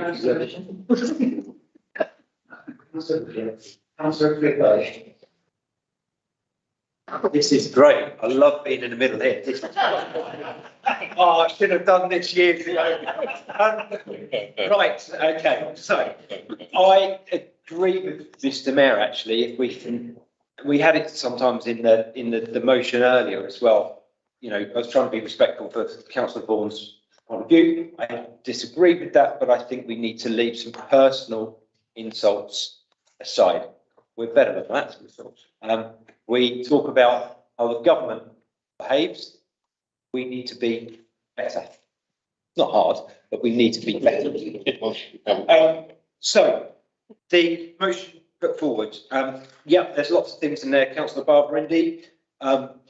However, inflation, when we talk about September, Sweden was 10.3, Slovenia 10.6, Germany 10.9, Austria 10.9, Denmark 11.1, Greece 12.1, Belgium 12.1, Poland 15.7, Netherlands 17.7.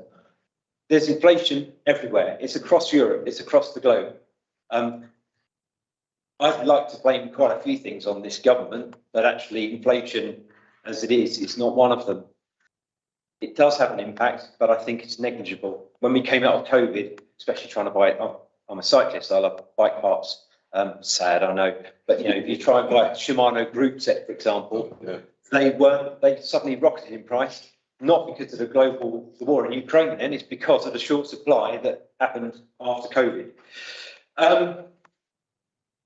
You said Rishi Sunak has no mandate. You know what? You're probably right. I know what you're saying about parliamentary democracy. It's mind you say to the people of Eastbourne elect Councillor Tutt. No, they didn't, because they elect a councillor. Well, some of them did. Actually, sorry, I should preface that. Some of them did, Councillor Tutt. But then I look back in 2007 to this council chamber and the motions, and there was no motion from either side around Gordon Brown. who didn't have a mandate, who came in, and actually it's the same argument you just had about crashing the economy. Conservatives have used that, you know, for about 12 years after Labour were in power, about them crashing the economy. I do, and I'm sorry, Councillor Barbara India, but when you're quoting Zach Goldsmith and Nadine Dorris, you really are. You're really scraping the bottom of the barrel now. You know, personal attacks on MPs are fine. You know, but there are things that this government is complicit in. We have a shortage of workers in this country. There's a shortage of workers across Europe. It isn't just this country. But we do have people landing on these shores on a daily basis, most of whom will be granted asylum, have been successful doing that. Now, we've got a crisis in our NHS and social care sectors, in some of our hospitality industries. Actually, do you know what the government can do and should do rather quickly? It's actually grant the asylum seekers status in this country and get people who want to work in those jobs we're struggling to fill at the moment, and that will then alleviate the pressure on health, our NHS and social care system. But they're not doing that.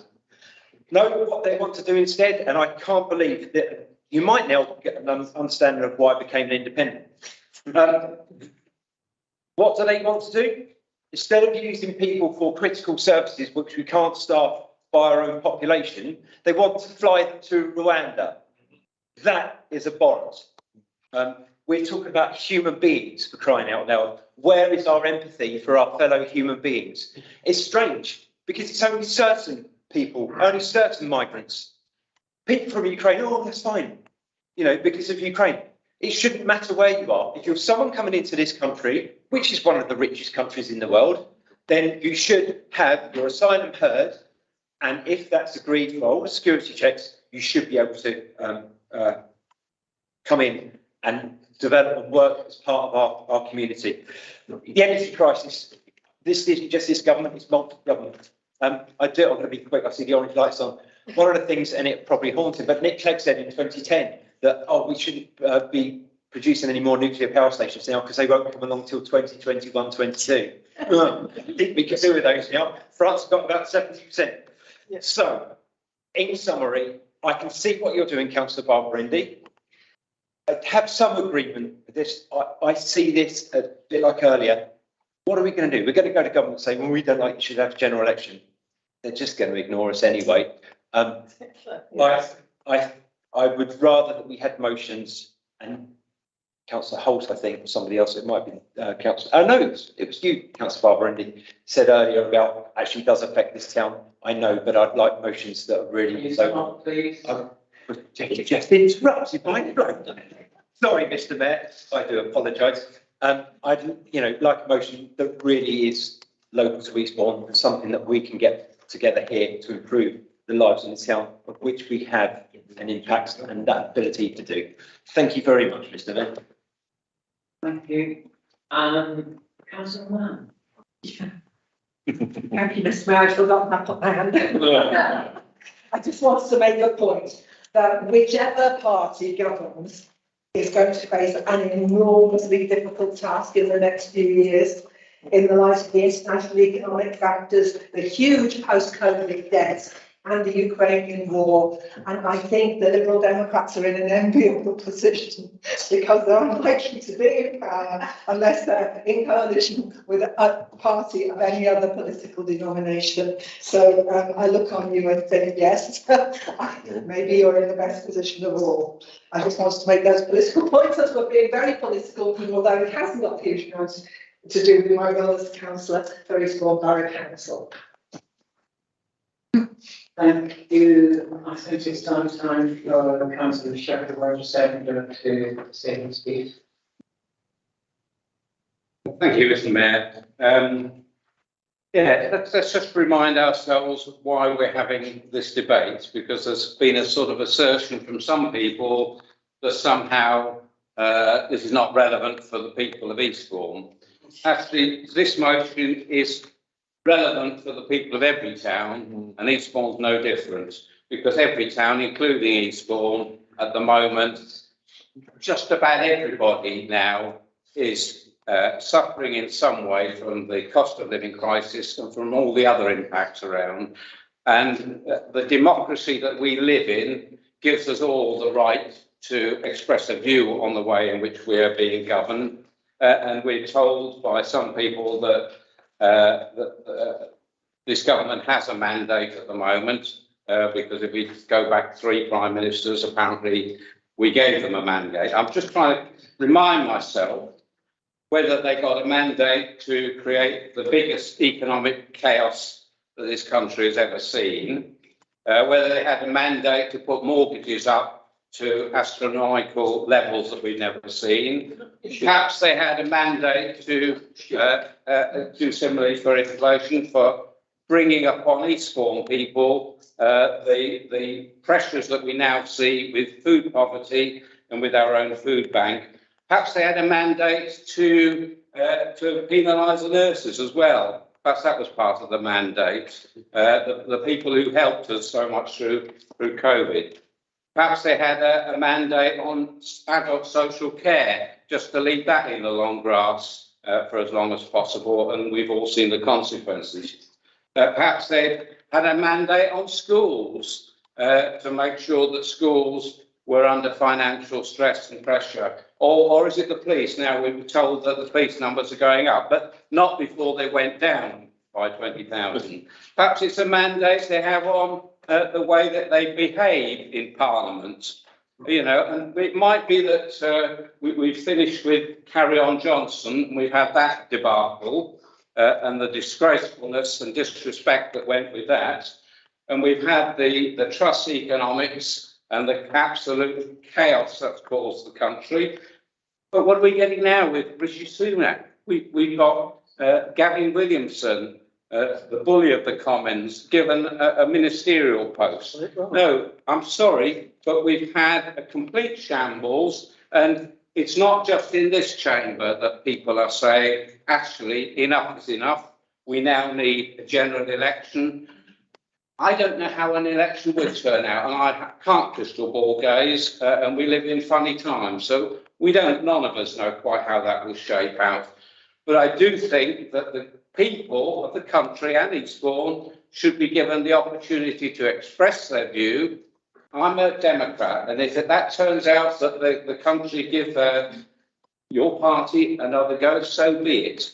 But I think it is actually incumbent on the Conservatives, who are just clinging on to power because they can. It's incumbent on them to actually show some moral fibre and actually respect the fact that most people, I think, in the country at the moment think that it's time for a change. I'm afraid the government we've got have run out of ideas, are lacking in the skills to actually get us out of the difficulties that we're in at the moment. There's no easy situation going forward. Quite right about that. It's not going to be easy for any government. But I do think a new government coming in with fresh MPs from all parties, with a fresh mandate, actually will be given the chance to actually move the country forward and to start getting away from some of the awful behaviour and frankly some very bad decisions of the past. And heaven help us tomorrow, because we've got another emergency budget, and I think that's going to be hitting local services very hard. It's going to be hitting people in this town very hard through their pockets.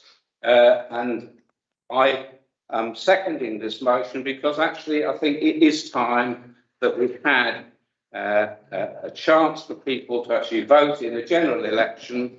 And I've lost confidence in this government, and I think a lot of other people have too. Thank you. Thank you. Can I ask the councillor Butler to sum up as quickly and soundly? Challenge accepted.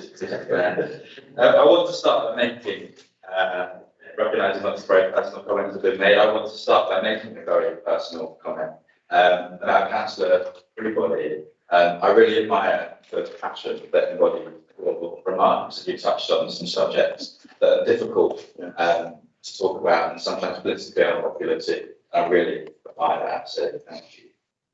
I want to touch on one of the points that was made about the use of this chamber, the use of chambers. I found it extraordinary that the way we councillors, especially on this side of this chamber, use this chamber. When we reflect on how this trust and Quasi-Forte used the highest chamber in the land to crash our economy in a matter of minutes, crash our economy, and we're still paying the consequences. That is deplorable use of the chamber. Other deplorable uses of chambers in this land include being complicit in the voting in chambers to approve the closure of critical healthcare services like our walk-in centre. That is a deplorable use of power in a chamber. I'm proud of the way that us Eastbourne Borough councillors on this side of this chamber are conducting ourselves. Look at what we did a few months ago when it came to the cost of living emergency motion. Back then, some folks on the other side said this is mere words. What on earth can you achieve by declaring such an emergency? Well, since then, more than 30, I believe, other local authorities went on to declare a cost of living emergency. Not just Liberal Democrat authorities, but authorities run by Labour, authorities run by coalitions, up and down the country, and follow Eastbourne's lead as well in developing cost of living emergency grant schemes to support those who are among the most vulnerable in their community. That started here in this chamber because of the way that we conduct ourselves. And so it's in this chamber that I want us, and again, move the motion to declare not only that we have no confidence in this government or in its set of MPs, but that I hope we can trigger a nationwide debate like we did before, and a movement for a general election, so that every single individual in this country has the opportunity to give political parties, whichever they may be, a mandate to proceed with tackling one of the most critical and difficult economic and social issues of our time.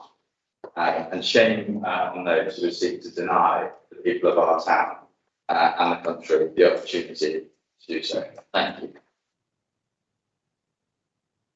Thank you. And now put the motion to the floor. The Mayor, can I, on a point of order, can I just clarify something, please? Councillor Babrindi, I think you just said that a chamber voted to close the walk-in centre. No chamber voted to close the walk-in centre. I think you've got your details slightly wrong there.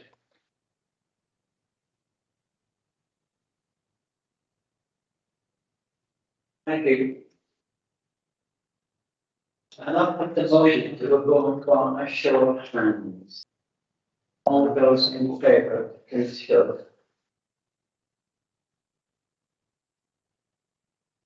Thank you. All those against, please show. Thank you. All those abstaining, please show.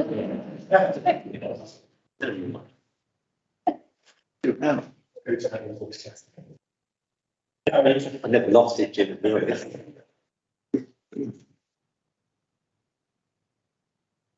now come to item 11. Discussion on minutes of council. Minutes of meetings since the last council meeting have been circulated on the agenda document. Requests to speak on specific minutes being made by councillors Wallace, Peabody, March, and I will take them in the order of speaking. Firstly, Councillor Wallace and Councillor Peabody requested to speak in respect of agenda item 11B. Minutes of scrutiny. The letter is item 2, page 76, minute 30, a review of Eastbourne Borough. And first ask Councillor Wallace to speak to this. Thank you, Mr. Mayor. Just for information, I have a whole cabinet at home full of documents relating to airborne. I'll be glad to see the back of it. So my points are, it's really to confirm, as I see it, the role of scrutiny. That is to examine or to inspect closely and thoroughly document reports. So when we're presented with a report on airborne that uses words like predicts or awaiting data or draft, how on earth can we scrutinise that? That's my first point.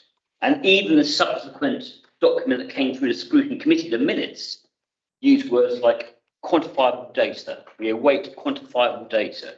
That is not scrutinising, in my judgment. And to go to the body of the report, it speaks about airborne, its importance to the town and its tourism. 5 million visitors come to Eastbourne each year. Apparently, 1 million of those see airborne, that's 20%. And yet, the income supposedly generated from airborne equates to just 8%. So it's not the be-all and end-all of our tourism industry.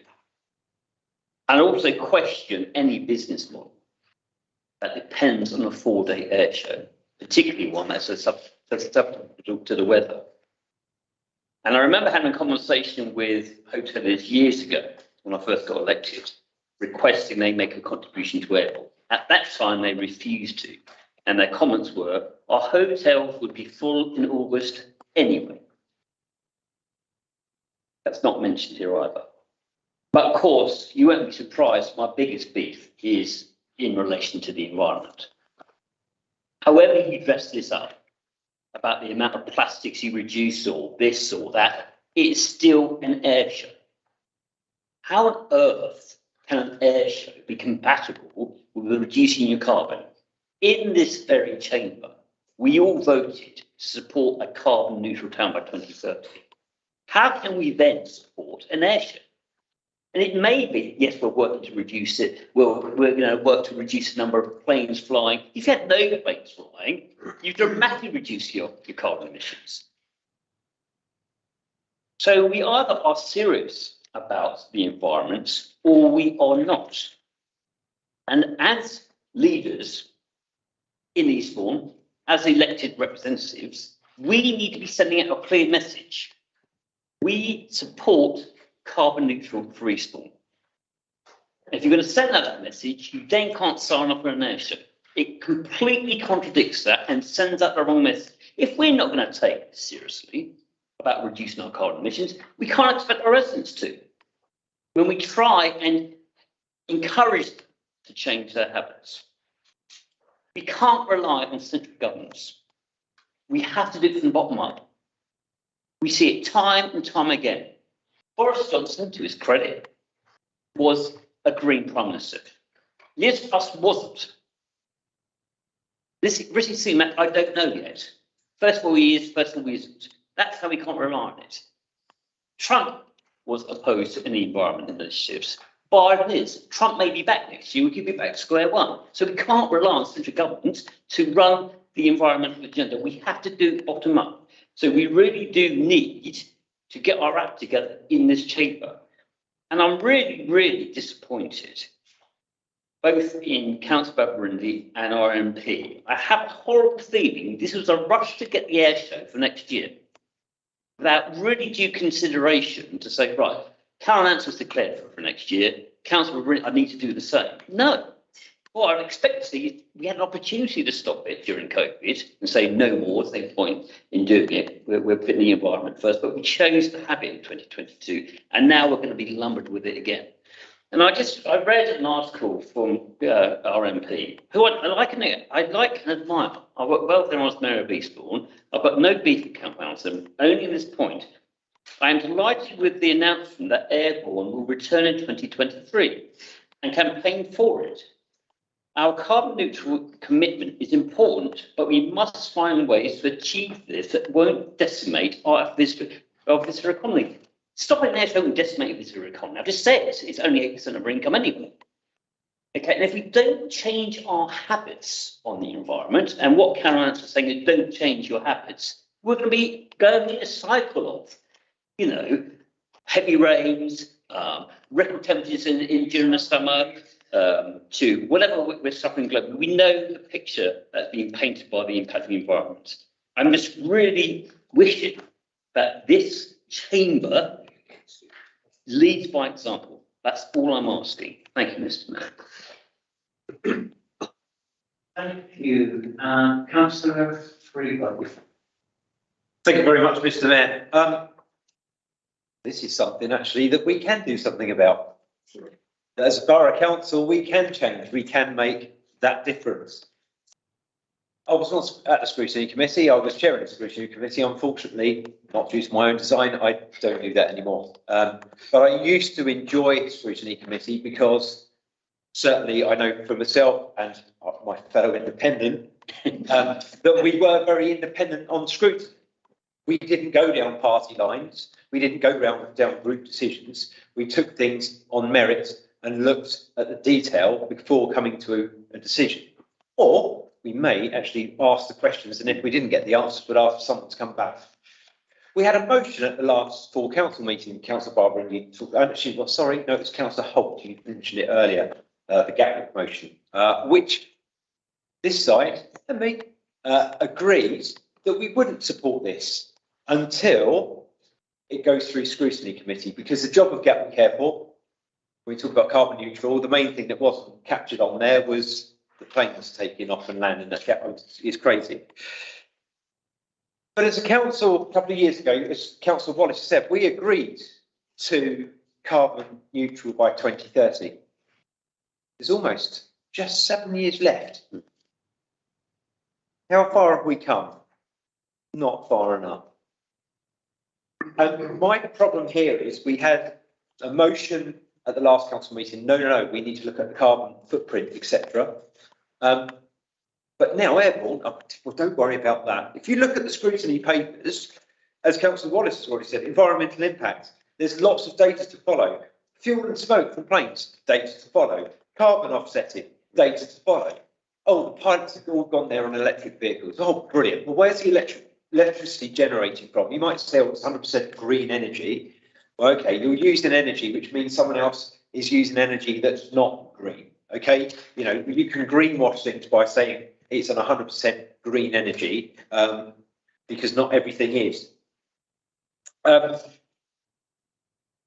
So I'm hoping that the report to the scrutiny committee around Gatwick has the data in it before you make a decision. I'm surprised that the scrutiny committee from all sides, and I agree with Councillor Wallace, jumped out to go, yeah, we've got to have Airborne back. I love Airborne.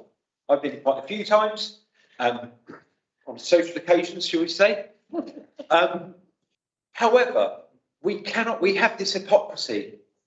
We say we want to be carbon neutral by 2030, but I'll tell you what, we're only going to do it for the bits that we want to and that we can make ourselves good about. And anything that's a bit challenging, because some residents of Eastbourne won't like Airborne going away, and visitors outside won't like it going away, we then go, oh crikey, we better not touch that because it's a bit too controversial. We want to be seen. You've got to be true to your convictions and stick by them. If you're going carbon neutral by 2030, get the data, then make the decision. But the scrutiny committee wasn't able to do that, yet you all agreed.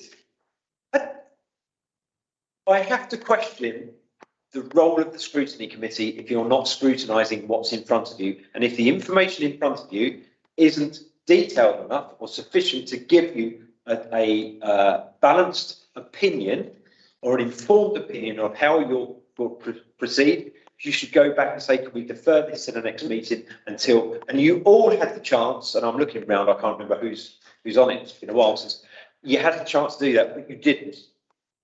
So you can't pick and choose. If you have a motion that we're all stick to, that every member of this council agreed to, you can't pick and choose which bits you cherry pick to say, well, that's good for carbon neutrality, that bit, oh, well, let's just wash that under the carpet. You can't simply say one thing and do another. So, you know, I'm hoping going forward, scrutiny committee, especially over Gatwick Airport, gets the data. If you don't have it, don't vote on it until you've got that data in front of you to make an informed decision, because you haven't made an informed decision according to this. Thank you, Mr. Mayor.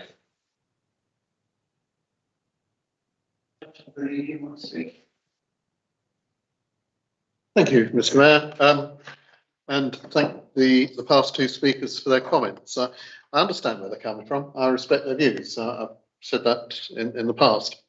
But airborne is a much wider topic than they're suggesting it is.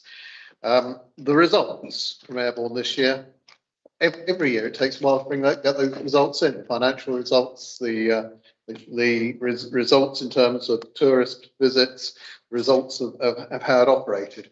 And there are good reasons for that. I've chaired the Airborne Project Board for a number of years, and we always get those later in the year. So trying to scrutinise immediately after the event was never going to have that information in front of. I'm not a member of the Scrutiny Committee. I don't have any mandate to speak for the Scrutiny Committee. Members there can speak for themselves. But there are a number of important issues I'd like to draw attention to. Firstly, Councillor Wallace mentioned a comment by the hoteliers, and he's right. The hoteliers many years ago did say, oh, we'd be full up anyway. And they probably would, but they wouldn't be full up at rack rate, which is what they are during the Airborne Week. We look at a tourist town with many hotels. A lot of them, and particularly if you go along the seafront now, the sort of rates they're operating at are not economically viable for them to continue as hotels. They need that peak season boost where they can sell their rooms at full rates to survive the whole year.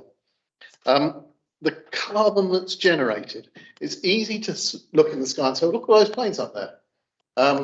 They must be generating a lot of carbon. Of course they're generating carbon.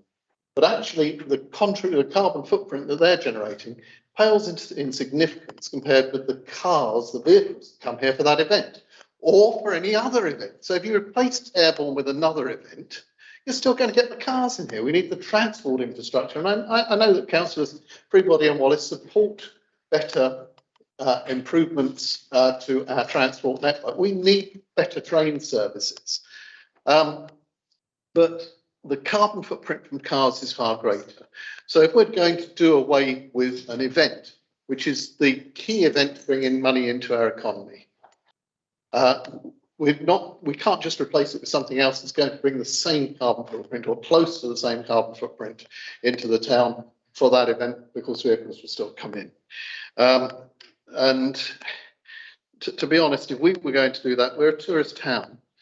You'd look to other tourist towns and ask them, are they going to, Glastonbury going to cancel their festival, at Wembley going to cancel the football, Twickenham, the rugby, or Brighton Pride Week, because that brings a lot of vehicles there. And they have a good record of green agenda on the roads.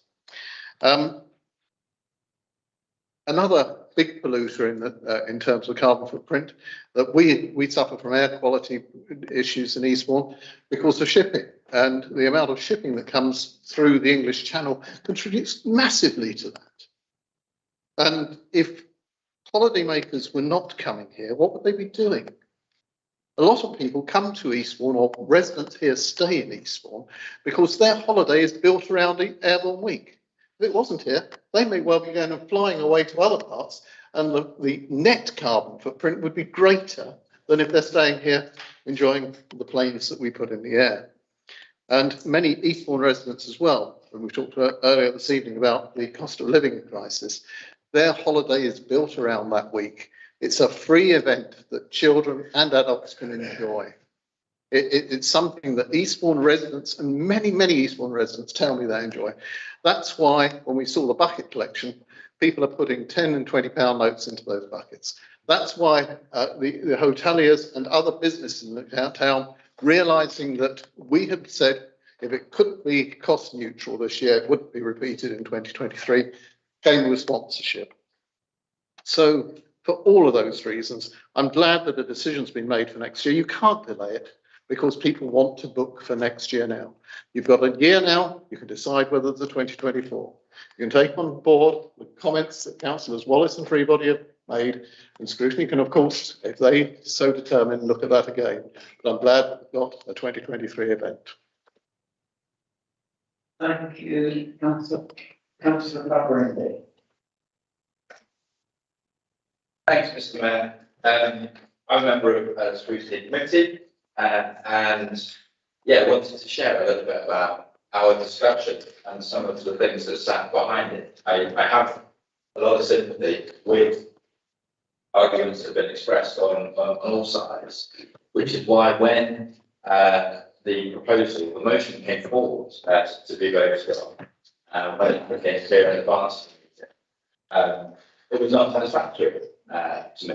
It was not satisfactory to, well, all of my colleagues on the committee, because it didn't include, at that point, a condition on our support for Airborne for next year. We included a condition, included two. Number one was that next year's Airborne would reduce its carbon footprint compared to the one that we've just had. Our support for Airborne next year conditional on that. Number two was around the carbon neutrality of Airborne and Airborne's progression toward being, or to being, a carbon neutral event. Without those qualifications, support would not have been had by many members of the committee. And if those conditions are to not be achieved, then Airborne cannot expect to have the Scrutiny Committee's support, for simple as. But I want to pick up on a point that David made, Councillor Tuppenny, on what it is that we're trying to address here. The key polluter is traffic that comes into the town. And traffic comes with people to all kinds of events, to all kinds of localities, and scrapping those events, stopping people from travelling, I don't think is a behaviourally sustainable way of keeping emissions down. The way to keep emissions down is to ensure that people have low carbon and green ways to transport themselves to amenities that they want to enjoy, whether they are events at Wembley Stadium, whether they are events in Eastbourne like at Airborne, whether they are at the O2 Arena or anywhere else. And we've got a lot of work to do on this. The County Council's got a lot of work to do on this. The government has got a lot of work to do on this. Our cycling infrastructure in Eastbourne is appalling. I've been a struggling cyclist for some time. You speak to anyone who cycles across town, particularly the Bespoke campaign group, who will tell you that it is shocking to get around. And until the County Council resolves that, will continue to dissuade people from cycling instead of using cars to get around. Secondly, our train line hasn't changed with any significance in some time. In fact, the train enthusiast was telling me not long ago that 100 years ago, the journey between Eastbourne and London on the train was faster than it is now. And I really hope that when we have a shake-up of the railways with Great British Rail and new franchises selected, that faster training will be a condition, again, to incentivise people to use the train to get here rather than to drive. And thirdly, buses. Over the last decade, around a quarter of bus services have been cut across bus networks as a result of underinvestment, actually, in our bus services. Now, until serious investment is restored to this essential form of public transport, again, we're not going to be sufficiently incentivising people to use green methods to get to and from Eastbourne rather than cars. And so we can scrap any event that we want, but until we address the fundamental public transport challenges, we won't find a sustainable way to achieve our carbon neutrality goals. And that is why the scrutiny committee certainly voted in the way that I did. Thank you, councillor Murray.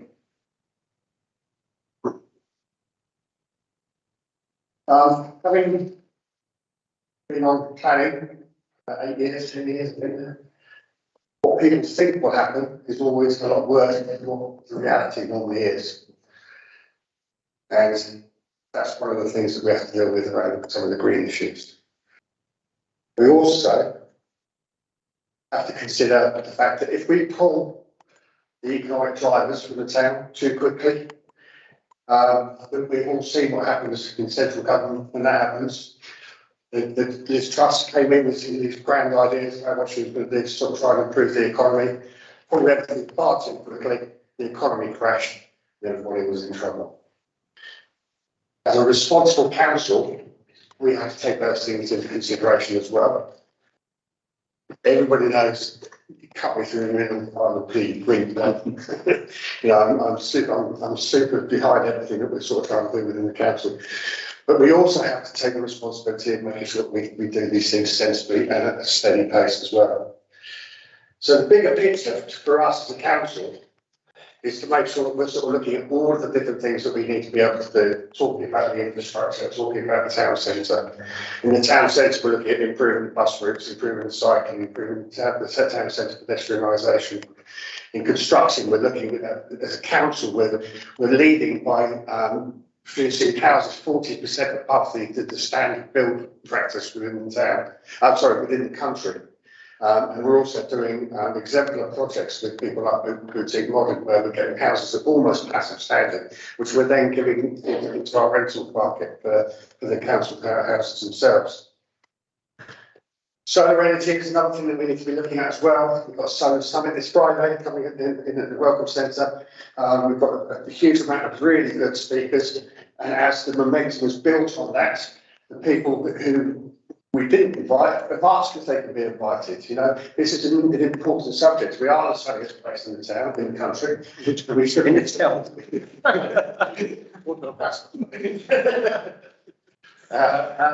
But we should sort of be building on that, and we've got a lot of roof space that we're not yet actually using. So my message is that for this opportunity at the end of COVID, but where we are now, we need to be moving forward. We need to be sort of taking responsibility as a proper council should, looking at the bigger picture. My ambition is to phase out airborne before 2030. My ambition is to get the construction in the town better by 2030. My ambition is to get the town infrastructure better by 2030. So all of those things come into the same picture. We just need to go at a nice steady pace. And keep our eye on the focus of what we're trying to do and make sure it doesn't disadvantage the rest of the town as well.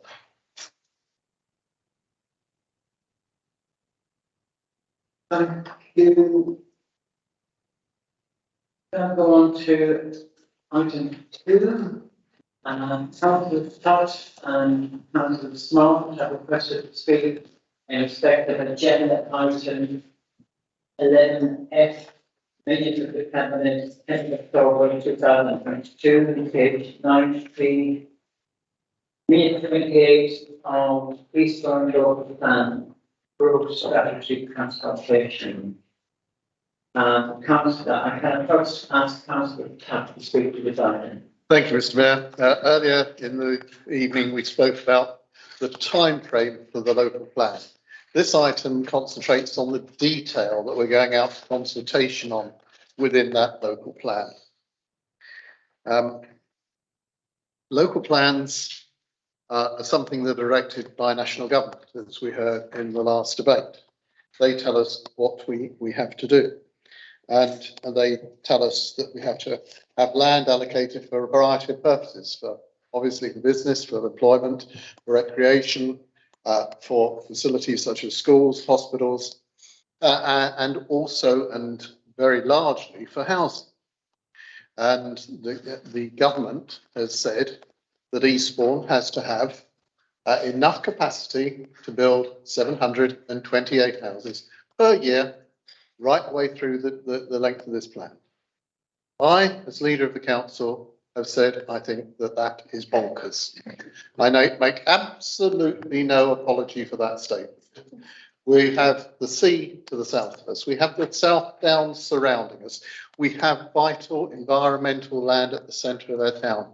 You can't, you shouldn't build to the extent that every green space is used up. That's not just a view that I have, it's a view that I know that is shared cross-party. I know that it is a view that's shared by other South East councils who are under the same pressures as we are. So our officers, because the local plan puts duty on them to search for every available site, have done a tremendous job in that respect, and I thank them and pay tribute to them. They've identified what they consider to be viable sites. Now, those viable sites are included in the consultation exercise.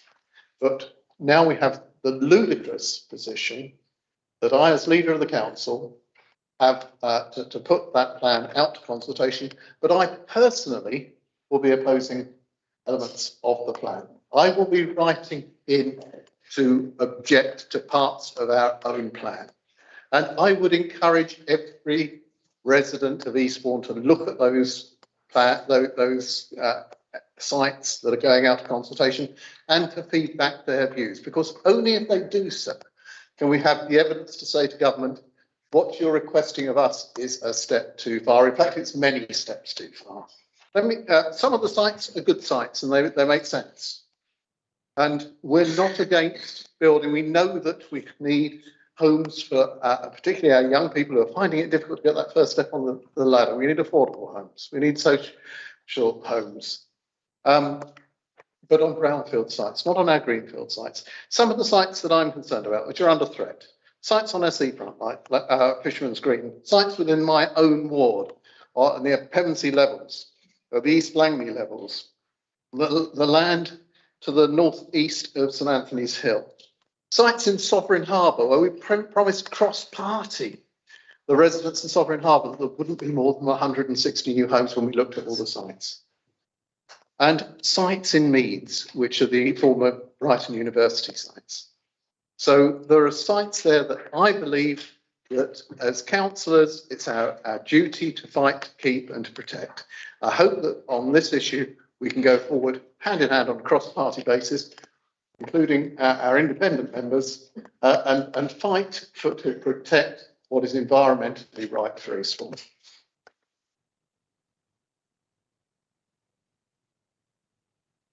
Thank you, Councillor Small. Thank you, Mr. Mayor. Yes, I'm responding to minute 28 of the Cabinet meeting, where it simply said, visiting member, Councillor Smart, addressed the Cabinet on this item. And as per normal, nothing of substance is actually recorded. So I'm going to bore those who are in Cabinet.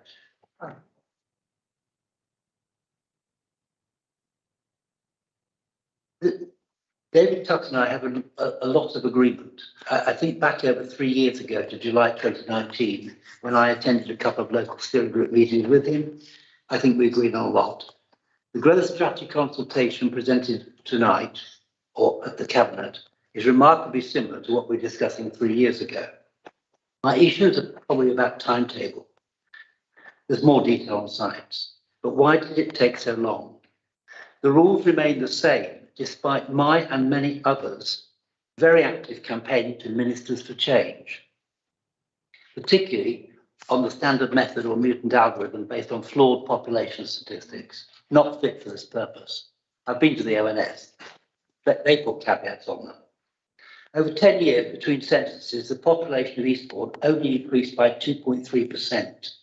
This is a fraction of the projected increase, 7.7% over 10 years, used to create the housing targets, which are now an 11% increase over 10 years. That's 4 times as many projected housing units. So divide 738 by 4. Over 3 years, I've consistently described them as absurd. Councillor Tutt agrees they are bonkers, and Councillor Shuttleworth recently called them crazy. We agree.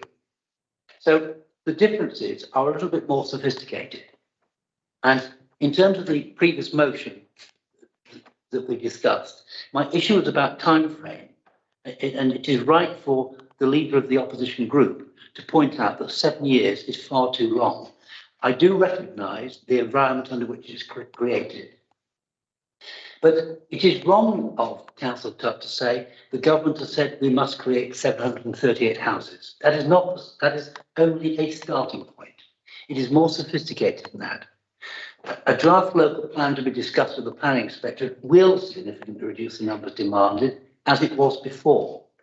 That shouldn't require 5 or 6 or 7 years to 2024. But we can go hand in hand broadly on these issues. In the substance, we don't actually disagree. It is on the time frame. So despite the flaws of the standard methodology, the delayed presentation of a draft local plan continues to expose Eastbourne as a developer's charter. I just have one further point on housing. There is no analysis of the required mix. It's an encouragement to produce one-bedroom flats, which is nonsense. This isn't what's required. You have to start with what you want, who you want there. But housing is not the main driver, but a facilitator. As I mentioned 3 years ago, a local plan should start with the main driver of employment and economics. Whilst the growth strategy devotes pages to housing, it devotes just one paragraph to employment. I am, of course, pleased to note the belated commissioning of the Eastbourne and Wealden Employment and Economic Study 2022 by independent consultants. I wasn't able to access this 172-page document on the website, perhaps it's there now, but I have located a copy. It is a very useful starting point with a lot of historical data. But again, why is it commissioned so late? There is work to do. My point again is this more sophisticated point that whilst we probably broadly agree on numbers of houses, there is an issue in terms of starting with the employment and economics of the place. It isn't simply a matter of providing houses for the people who are currently here. It is a broader point of actually who over the planned period you actually want to attract, and that may be businesses coming into Eastbourne. So the most profound sentence to me, which, yes, I might not blush. For Eastbourne, there was zero growth in employment between 2010 and 2019, despite this being a period of a boom in jobs in the UK. And that brings us back to our overall criticism, the criticism of Councillor Babber in terms of the Conservative government. So between 2010 and 2019, the Conservative government created a boom in jobs throughout the UK, but that wasn't replicated in Eastbourne. Boom in jobs under a Conservative government nationally was not replicated with zero growth in the led-down administration of Eastbourne. Yes, a growth strategy is urgently required. We agree on the numbers of houses. We agree on a lot of the detail there, but there are some broader points and the time frame which need to be addressed. Thank you. Thank you. Thank you, and Councillor Shepherd. Thank you, Chair, Mayor. Yes, Councillor Smart, Councillor Tutt, both in agreement that different words, but basically that these effectively government-imposed sites are bonkers, and both agree, I think, that the way that this is conducted is not right, because what it's doing is taking away the ability of local people and local councils to decide themselves where are the most appropriate sites to build housing within the local town.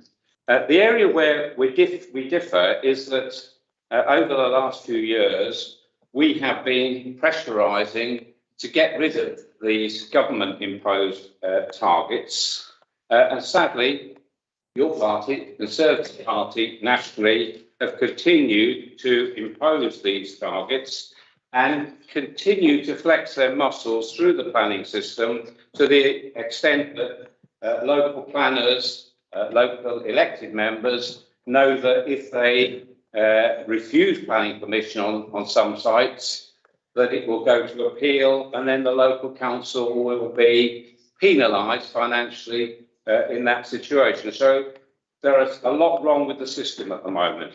But coming to the particular plans, I'd like to comment on two things. Firstly, on the development plans themselves, as Councillor Smart has already said, I described the current numbers as absolutely crazy, 738 homes, new homes a year, when we've ordered by the Downs, Pevensey levels and the borough boundary. So there are sites that we are advertising now as part of our local plan, which many members in this council do not agree with and will be, as I would like Councillor Tuck, will be opposing sites like the Langley levels, where it is totally inappropriate to be building on there, lead to more flooding, increased problems in the current urban areas around that, as the water infrastructure won't be able to cope. And I also urge people, they must respond to this local plan and make their feelings known. I'd like to just take a moment just to comment about housing needs generally, because actually there is a housing need, there is a need for more homes, there is a desperate need for more affordable homes here in Eastbourne. There's an enormous pressure, week by week, more and more people presenting to Eastbourne Borough Council, either at risk of homeless or, dare I say, in some cases they actually are homeless.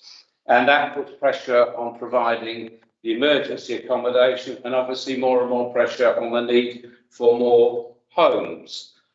Those circumstances are getting worse. The last year, actually, we managed to reduce the numbers of people in temporary accommodation by half by the preventative measures that we've been putting in place. But the current cost of living crisis, reductions in land laws, and also to some degree, the increase in domestic violence situation has put more and more pressure on. The good news is that we do have a lot of smaller developments here in Eastbourne. The Borough Council, with some sustainable developments, high quality building in conjunction with companies like Boutique Modern. I see the lights flashing, so I better move on quickly.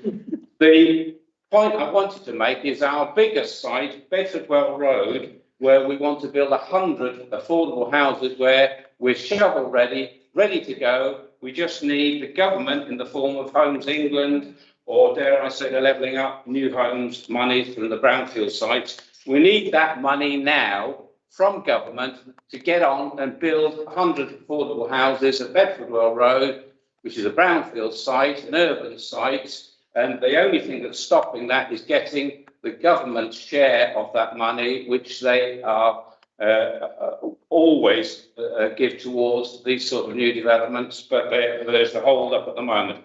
I have appealed to our Eastbourne Member of Parliament for help.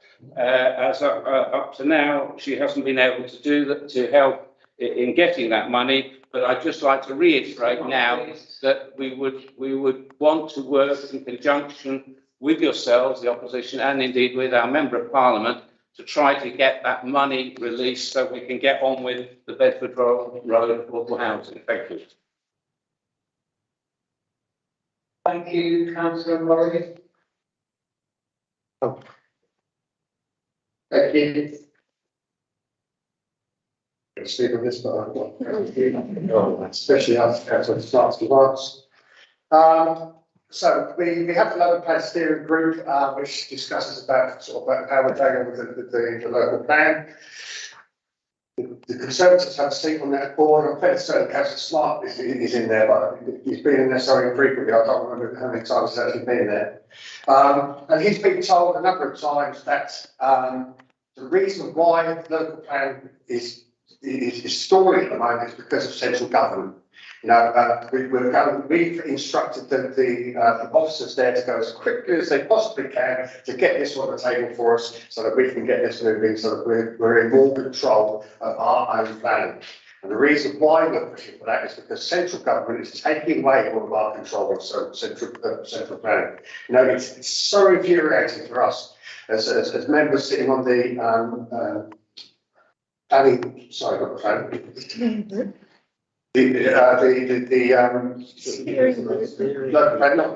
plan steering group, stifled by central government all the time. He's also talking about the fact that we need to encourage developers into the town. Now, we have an open book policy with the developers. Come into the town, talk to our officers, find out what's going on, so that we can sort of then enable you to come into the town and work with us. It's not something which a lot of the other councils in the area do. So we will consult with developers if they want to come to the town beforehand, to sort of give them some ideas about sort of whether or not they should or shouldn't come into the town. Local labour is another big thing. I'm from education, I teach carpentry, I'm an assessor for apprentice carpenters out on site. One of the first things that I did when I came into my role as the chair of planning was to try and get a local labour agreement in place. We've had a local labour agreement in place a year after I started. That officer is doing an amazing job. She's going out, she's talking to all the developers who've been giving us, who give us some money to be able to enable apprentices around the town to go into schools, to encourage people into construction, to do a whole number of things which actually encourage more skills coming into the trade. Through that as well, we've also got a seat at the table with the local college group. So we're now directly influencing what the college delivers at that college. Through that, we've set up 5 independent units in all the colleges across the South Coast, trying to address some of the skill shortages that we've got. And that has all come from this local labour agreement that we've set up through the local planning policy in Eastbourne. If the Tories want, sorry, if the Conservatives would like to do something useful for us, let's start forcing the developers to actually start to get their planning permission to actually build out, rather than sitting on them and waiting for the more money to be made from them. You know, this is one of the big problems. We've got probably about 500 or 600 houses in Eastbourne which are waiting to be built, but we can't get built because the developers are waiting for the values of their property to go up. That's where you could be useful for us if you want to go out and do something actually useful for us. Thank you. Sorry, I'm a bit passionate about that. Thank you, Councillor Freebody. Thank you, Mr. Mayor. That started off so nice, didn't it? Oh, yeah, we agree. And now it's suddenly. So my point was you don't need to turn the light on here, Mr. Mayor. It was a very brief one. You want the public to consult on this, put their views. Can you stick it on the front of your website, please? We've had this before when we've had consultations and you have to go through a myriad of things to find it. Well, look, let's make it easy for people. Put it on the front of the website until January, is it, I think? Can we do that, please? Just on a point of information for Councillor Freebody, it'll be there from the 18th, which is when the consultation starts. It says in here from the 11th. I thought it was the 18th. I was told. Sorry, hold on. We got that screen now. I'll check it. Thank you. Can't even get a date. Thank you.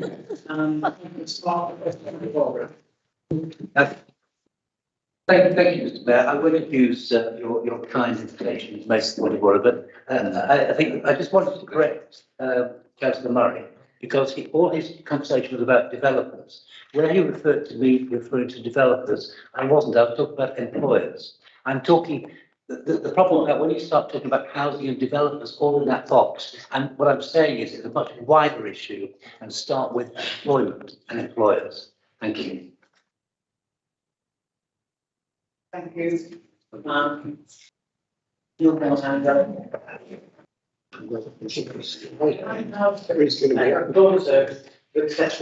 Please. And a seconder.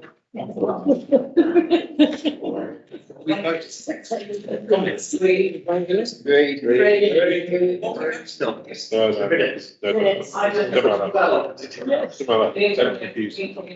It's scheduled for the 22nd of February 2000. Yeah. Please close the meeting and the clock 8:35, I think. Thank you for attendance. Please stand. Right, we've got a leaking water tank now, leaking in the house. Yes, we had no hot water. Now we have no water at all. Okay.